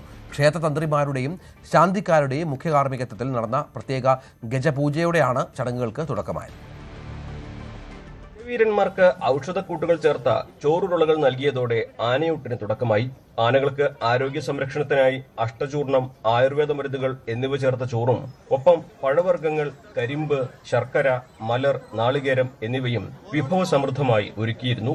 തട്ടകം ആനപ്രേമി കൂട്ടായ്മയാണ് ഗജപൂജയും ആനയൂട്ടും സംഘടിപ്പിച്ചത്. നമ്മൾ 2014 ഇവിടെയുള്ള എല്ലാ ചെറുപ്പക്കാരും ചേർന്ന് അവർക്ക് ആനയോടുള്ള ഇഷ്ടത്തോടു കൂടി അതിനെങ്ങനെ പരിപാലിക്കുന്നു അതിൻ്റെ കാര്യങ്ങളൊക്കെ മനസ്സിലാക്കിയിട്ടാണ് നമ്മൾ ഈ ഒരു കൂട്ടായ്മ തുടങ്ങിയത്. ആ തുടങ്ങിയിട്ട് ഇത്രയും വർഷങ്ങളായി നമ്മൾ നല്ല രീതിയിലാണ് മുന്നോട്ട് പോയിക്കൊണ്ടിരിക്കുന്നത്. പല സഹായങ്ങളും ലഭിച്ചു. നമ്മളതെല്ലാം ആനപ്പേപ്പന്മാരുടെ വെൽഫെയറിന് വേണ്ടിയിട്ടും പല കാര്യങ്ങൾക്ക് വേണ്ടിയിട്ടും അവരുടെ ഉന്നമനത്തിന് വേണ്ടിയിട്ടുമാണ് നമ്മൾ ഉപയോഗിക്കുന്നത്. എല്ലാ വർഷവും നടത്തി വരുന്ന ഈ ആനയൂട്ട് ഈ വർഷവും നല്ല രീതിയിൽ നടത്താൻ ഭഗവതി സഹായിച്ച് നമ്മളെ കൊണ്ട് സാധിച്ചു. പ്രമുഖ ഗജവീരന്മാരായ കുളമാക്കിൽ ഗണേശൻ, മീനാട് കേശു, നന്ദിലത്ത് ഗോപികർണൻ, പൂതൃക്കോവിൽ പാർത്ഥസാരഥി, പൂതൃക്കോവിൽ സാവിത്രി, കൊടുമൺ ശിവൻ, ചിറ്റേപ്പുറത്ത് ശ്രീകുട്ടൻ എന്നീ ആനകളാണ് ഇത്തവണ ചടങ്ങിലുണ്ടായിരുന്നത്. ന്യൂസ് 18 മലപ്പുറം. കൊല്ലം കൊട്ടാരക്കര ശാസ്താംകോട്ട റോഡ് പുനർനിർമ്മിച്ചിട്ടും പുത്തൂർ പണയിൽ ജംഗ്ഷനിൽ അപകടങ്ങൾക്ക് കുറവില്ല. സുരക്ഷാ സൂചകങ്ങളായി സ്ഥാപിച്ചിരിക്കുന്ന കോൺക്രീറ്റ് കുറ്റികളിൽ ഇടിച്ചും വാഹനങ്ങൾ അപകടത്തിലാകുന്നത് നിത്യസംഭവമാവുകയാണ്. ശരിയായ മേൽനോട്ടമില്ലാതെയാണ് റോഡ് നിർമ്മിച്ചതെന്നാണ് നാട്ടുകാരുടെ ആരോപണം. 12.5 കോടി ചെലവഴിച്ച് നവീകരിച്ച റോഡാണ് അപകടക്കെണിയായി മാറുന്നത്. പുത്തൂർ പണയിൽ ഭാഗത്ത് റോഡിൽ നിന്ന് മാറി നടക്കാൻ പോലും ഇടമില്ലാത്തിടത്താണ് വാഹനങ്ങളും യാത്രക്കാരും അപകടത്തിൽപ്പെടുന്നത്. കരാറുകാർ റോഡരികിൽ ടാറിങ്ങിനോട് ചേർന്ന് ഉറയ്ക്കാത്ത കോൺക്രീറ്റ് കുറ്റികൾ സ്ഥാപിച്ച് സുരക്ഷിതമെന്ന് പ്രഖ്യാപിക്കുകയായിരുന്നു എന്നാണ് നാട്ടുകാരുടെ ആരോപണം. കാൽനട യാത്രക്കാർക്ക് നടക്കാനാണ്ട് നോക്കിയാൽ അറിയാം, നടക്കാനായിട്ടുള്ള വീതിയില്ല. ഇതിപ്പോൾ ഇവിടെ ഈ പണി ഇങ്ങനെ വന്നപ്പോൾ തടഞ്ഞിട്ട് സൈഡിൽ ഒന്ന് ബലപ്പിച്ചിട്ടില്ല. ഇവിടെ ആ ഭാഗത്ത് വേണ്ട ഒരു വലിയ ബെൻഡ് മറവ്, ഈ ഭാഗത്ത് വലിയ ഒരു ബെൻഡ് മറവ്. ഇത് സ്ഥിര അപകടമാണ്. ഇവിടെ ഒരു മനുഷ്യന് നടന്നു പോകാൻ പറ്റത്തില്ല. സൈഡിൽ ഈ സൈഡിൽ നിന്ന് മൊത്തം ഇടിഞ്ഞിരിക്കുക. ഇവിടെ ഈ റോഡ് നിർമ്മാണവുമായി ബന്ധപ്പെട്ട് ഒരു പണി ഇവിടെ ചെയ്യില്ല. ഈ സാധനം കൊണ്ട് കുഴിച്ചിട്ടല്ല ഈ സൈഡ് ബലപ്പിക്കുകയോ ഈ തോട് നല്ലോണം പണിയോ ഒന്നും ചെയ്തിട്ടില്ല. അവർ ഉദ്യോഗസ്ഥർ ഇങ്ങോട്ട് വന്ന് അവർ എഞ്ചിനീയർ പഠിച്ചിട്ട് വീടപെടാൻ എത്രയോ ശമ്പളം പറ്റുന്ന ഒരു സാധാരണ മനുഷ്യർക്ക് അറിയാം. ഈ റോഡ് ഒരു മനുഷ്യ കാൽനടക്കാർക്ക് യാത്ര ചെയ്യാൻ പറ്റാത്തൊരവസ്ഥയാണ്. തോടിന്റെ വശങ്ങളിടിഞ്ഞ് റോഡിന്റെ വക്കോളം എത്തിയ ഇവിടെ സംരക്ഷണ ഭിത്തി അനിവാര്യമാണ്. എന്നാൽ ഭിത്തി ഉയർത്തിക്കെട്ടി താഴ്ചയെ സൂചിപ്പിക്കുന്ന കോൺക്രീറ്റ് കുറ്റികൾ സ്ഥാപിക്കുകയായിരുന്നു ശാസ്ത്രീയമായ രീതിയെന്ന് നാട്ടുകാർ പറയുന്നു. അപകടത്തിൽപ്പെട്ട കാറിലുണ്ടായിരുന്ന കൊട്ടാരക്കര സ്വദേശി അത്ഭുതകരമായി പരിക്കുകളോടെ രക്ഷപ്പെട്ടെങ്കിലും സ്ഥിരം അപകടക്കിണിയായി ഇവിടം മാറുകയാണ്. വശങ്ങൾ കെട്ടിയും ഓടകൾ നിർമ്മിച്ചും നടപ്പാത കെട്ടിയും റോഡ് പുനർനവീകരിക്കണമെന്ന ആവശ്യവും ശക്തമാണ്. ന്യൂസ് 18 കൊല്ലം. കുമ്മണ്ണൂർ റോഡ് നിർമ്മാണത്തിൽ ക്രമക്കേട് ആരോപിച്ച നാട്ടുകാർ 80 കോടി മുടക്കി ഉന്നത നിലവാരത്തിൽ നിർമ്മിച്ച റോഡിന്റെ പല ഭാഗങ്ങളും മതിയായ ഓടകളില്ലാതെയും സ്ലാബുകളില്ലാതെയുമാണ് പൂർത്തിയാക്കിയതെന്നാണ് നാട്ടുകാരുടെ പരാതി. നടപടികൾ ആവശ്യപ്പെട്ട് പ്രദേശവാസികൾ കോന്നി PWD ഓഫീസിലേക്ക് മാർച്ച് നടത്തി. ഈ ആനകുത്തി ഐരവൺ കുമ്മണ്ണൂർ റോഡിന്റെ നിർമ്മാണമെല്ലാം പൂർത്തിയായി കഴിഞ്ഞു. അത് ഉന്നത നിലവാരത്തിലാണ് ടാർ ചെയ്തിട്ടുള്ളത്. നിലവിലത്തെ പ്രശ്നം എന്താണ്? നിലവിലെ പ്രശ്നം ആനകുത്തി കുമ്മണ്ണൂർ റോഡിന്റെ പല ഭാഗങ്ങളിലും പണി പൂർത്തിയാക്കിയിട്ടില്ല, ഫിനിഷ് വർക്ക് ചെയ്തിട്ടില്ല. ഉദാഹരണത്തിന് ഓട വേണ്ട സ്ഥലത്ത് ഓട എടുത്തിട്ടില്ല. ടാറിംഗ് ജോലികളെല്ലാം പൂർത്തിയായി, മറ്റു പണികളാണ് ബാക്കിയുള്ളത് അല്ലേ? ടാറിംഗ് ജോലി പൂർത്തിയായിരിച്ചു എന്ന് പറയുമ്പോൾ തന്നെ അതിന്റെ സൈഡില് കട്ടിങ്ങില് 2 അടി അവർ കോൺക്രീറ്റ് ചെയ്യുമെന്ന് പറഞ്ഞിരുന്നു. അത് പല ഭാഗത്തും ചെയ്തിട്ടില്ല. എന്നാൽ വളരെ വൃത്തിയായിട്ട് പല ഭാഗങ്ങളിലും ചെയ്തിട്ടുമുണ്ട്. പുട്ടുകെട്ടൊക്കെ ഇട്ട് കോൺക്രീറ്റ് ചെയ്ത് വളരെ നല്ല രീതിയിൽ ഈ BMVCയുടെ ഇതനുസരിച്ച് തന്നെ ചെയ്തിട്ടുണ്ട്. എന്നാൽ പല ഭാഗത്തും ഇവര് ഒന്നും ചെയ്യാതെ വിട്ടിട്ടുണ്ട്. കോൺക്രീറ്റ് ഒക്കെ ചെയ്ത് കുറച്ച് ഏരിയ, ബാക്കി ഏരിയ വിട്ടിട്ടുണ്ട്. പല വീട്ടിലോട്ടും കയറാനും ഇറങ്ങാനും ബുദ്ധിമുട്ടുകളുണ്ട്. കാരണം റോഡ് പണിയിൽ വന്ന അപാകതയായിട്ടാണ് ഞങ്ങൾ കാണുന്നത്. അവർ പണി പൂർത്തിയാക്കി തിരിച്ചു പോയോ? പണി പൂർത്തിയായി തിരിച്ചു പോയെന്നാണ് ഞങ്ങളുടെ അറിവ്. കാരണം റോഡ് കോൺക്രീറ്റും ടാറിങ് ഒക്കെ ചെയ്ത് ലൈൻ ഇട്ട് കഴിഞ്ഞിരിക്കുന്നു. വൈറ്റ് ലൈൻ 2 സൈഡിൽ ഇടുമല്ലോ, അത് ഇട്ട് ഇപ്പോൾ അവിടെ പണി നടക്കുന്നില്ല. 2 ആഴ്ചയായിട്ട് പണി നടക്കുന്നില്ല. അതിൻ്റെ അർത്ഥം തീർച്ചയായിട്ടും അവർ പണി നിർത്തി പോയി എന്നാണ്. പിന്നെ ഞങ്ങൾ പൗരസമിതി പലവട്ടം അപേക്ഷകൾ നൽകി തിരിച്ചു വന്ന് കുറച്ചെന്തെങ്കിലും ചെയ്തിട്ട് തിരിച്ചു പോകാറുള്ളൊരു കാര്യമാണ് ഇപ്പോൾ നടന്നുകൊണ്ടിരിക്കുന്നത്. നിലവിൽ ഈ ഇങ്ങനെ പണി പൂർത്തീകരിക്കാത്തതുകൊണ്ട് ഓടകൾ ക്ലിയർ ആയിട്ട് മൂടാത്തതുകൊണ്ട് അപകടങ്ങൾ നടക്കുന്നുണ്ടോ? ഈ കഴിഞ്ഞ ആഴ്ച ഒരു വണ്ടി അവിടെ മറിഞ്ഞു. എന്താന്ന് വെച്ചാൽ ഓടകളിൽ നിന്ന് ഈ ഓടയെന്നും പറഞ്ഞ് വണ്ടി സൈഡിലോട്ട് ഇറക്കുകയും ഓടയുടെ മേലിൽ മൂടിയില്ലാത്തത് കൊണ്ട്, സ്ലാബ് ഇല്ലാത്തത് കൊണ്ട് ആ കുഴിയിലോട്ട് അത് മറിയുകയും പിന്നെ ജനങ്ങളെല്ലാം കൂടെ വന്ന് JCB ഒക്കെ ഉപയോഗിച്ച് വലിച്ചു കയറ്റുകയുണ്ടായി. ഇത് ഞങ്ങൾ കൃത്യമായിട്ട് പറയേണ്ടവരോട് പറഞ്ഞ് കംപ്ലൈൻറ്റ് ചെയ്തതാണ്. എന്നിട്ടും നാളിതുവരെ ഒരു നടപടിയും ഉണ്ടായിട്ടില്ല. അതിന്റെ ഒരു പ്രതിഷേധമാണ് നടത്തിയത്. തീർച്ചയായിട്ടും അതിന്റെ പ്രതിഷേധമാണ് ഇന്ന് നടത്തിയത്. എന്തായാലും അത്തരത്തിലാണ് വലിയ രീതിയിൽ പ്രതിഷേധം പ്രദേശവാസികൾ ഉന്നയിക്കുന്നു. വരും ദിവസങ്ങളിൽ കൂടുതൽ പ്രക്ഷോഭങ്ങൾക്ക് പോകാനാണ് നാട്ടുകാരുടെ തീരുമാനം. കോന്നിയിൽ നിന്നും ശശി നാരായണൻ, ന്യൂസ് 18. പാഴ്വസ്തുക്കൾ കൊണ്ട് മനോഹരമായ ഉദ്യാനമൊരുക്കി ശ്രദ്ധേയനാവുകയാണ് പാലക്കാട് വരവൂർ സ്വദേശി സേതുമാധവൻ. വലിച്ചെറിയുന്ന പാഴ്വസ്തുക്കളെ എങ്ങനെ ഉപകാരപ്പെടുത്താമെന്ന് കാണിച്ച് സമൂഹത്തിന് മാതൃകയാവുകയാണ് ഇദ്ദേഹം.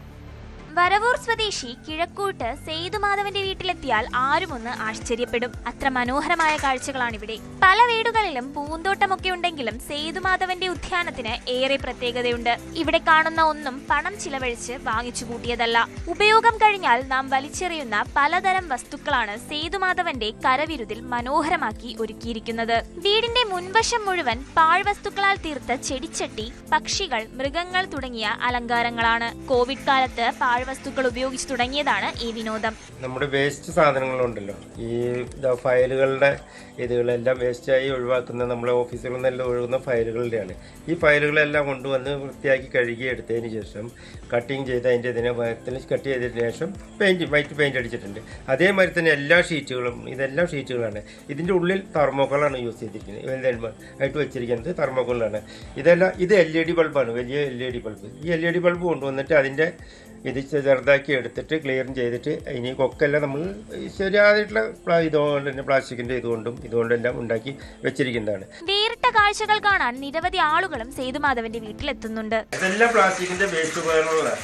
ഇതെല്ലാം നമ്മൾ ഡിസൈൻ ചെയ്ത് കട്ട് ചെയ്തെടുക്കണതല്ല. കട്ട് ചെയ്തെടുത്തിട്ട് ഇതിനെല്ലാം ചെടിയിൽ വെച്ച് നല്ല രീതിയിൽ എല്ലാം ഈ മുളയുടെ രൂപം കട്ടില്ലേ, അത് മുളയല്ല, അത് ശരിക്ക് ഇതാണ് പ്ലാസ്റ്റിക്കിൻ്റെ ഇത് കട്ട് ചെയ്ത് വെച്ചിട്ട് മുളയുടെ രൂപത്തിൽ പെയിന്റ് അടിച്ച് വെച്ചിരിക്കുന്നത്. എല്ലാം ഇതിൽ ഉപയോഗശൂന്യമായിട്ട് സാധനങ്ങൾ മാത്രമേ ഉള്ളൂ, അല്ലാതെ വേറെ പുതിയ സാധനങ്ങളായിട്ട് ഒന്നുമില്ല. വിവിധ തരം കുപ്പികൾ ശേഖരിച്ച് ഇവയിലും ചിത്രങ്ങൾ ആലേഖനം ചെയ്ത് പുതുമ സൃഷ്ടിക്കുന്നുണ്ട് സേതുമാധവൻ. ചീനഭരണി, മൺഭരണി എന്നിവയിൽ ചിത്രങ്ങൾ വരച്ചു ചേർത്ത് മനോഹരമാക്കി വെച്ചതും കാഴ്ചയ്ക്ക് കൗതുകമാണ്. അക്വേറിയം വരെ വീടിന് മുന്നിൽ പാഴ്വസ്തുക്കളാൽ ഒരുക്കിയിട്ടുണ്ട്. മുൻ പഞ്ചായത്ത് അംഗം കൂടിയാണ് ഈ 62-കാരൻ. ന്യൂസ് 18 പാലക്കാട്. ഇനി സ്വർണം വെള്ളി നിരക്കുകൾ. കവിത ഗോൾഡ് ആൻഡ് ഡയമണ്ട്സ് ഇന്നത്തെ സ്വർണം വെള്ളി നിരക്കുകൾ നിങ്ങൾക്കായി സമർപ്പിച്ചത് Kavitha gold and diamonds, the versatile jeweller. സ്വർണം 22 ക്യാരറ്റ് ഗ്രാമിന് 13,285, പവന് 1,06,280.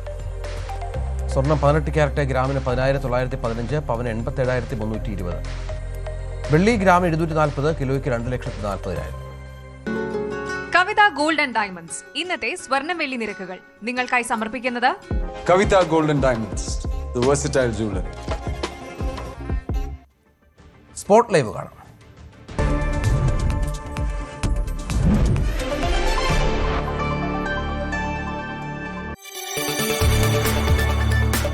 കൂടുതൽ വാർത്തകൾക്ക് news 18 Keralam YouTube channel subscribe ചെയ്യുക.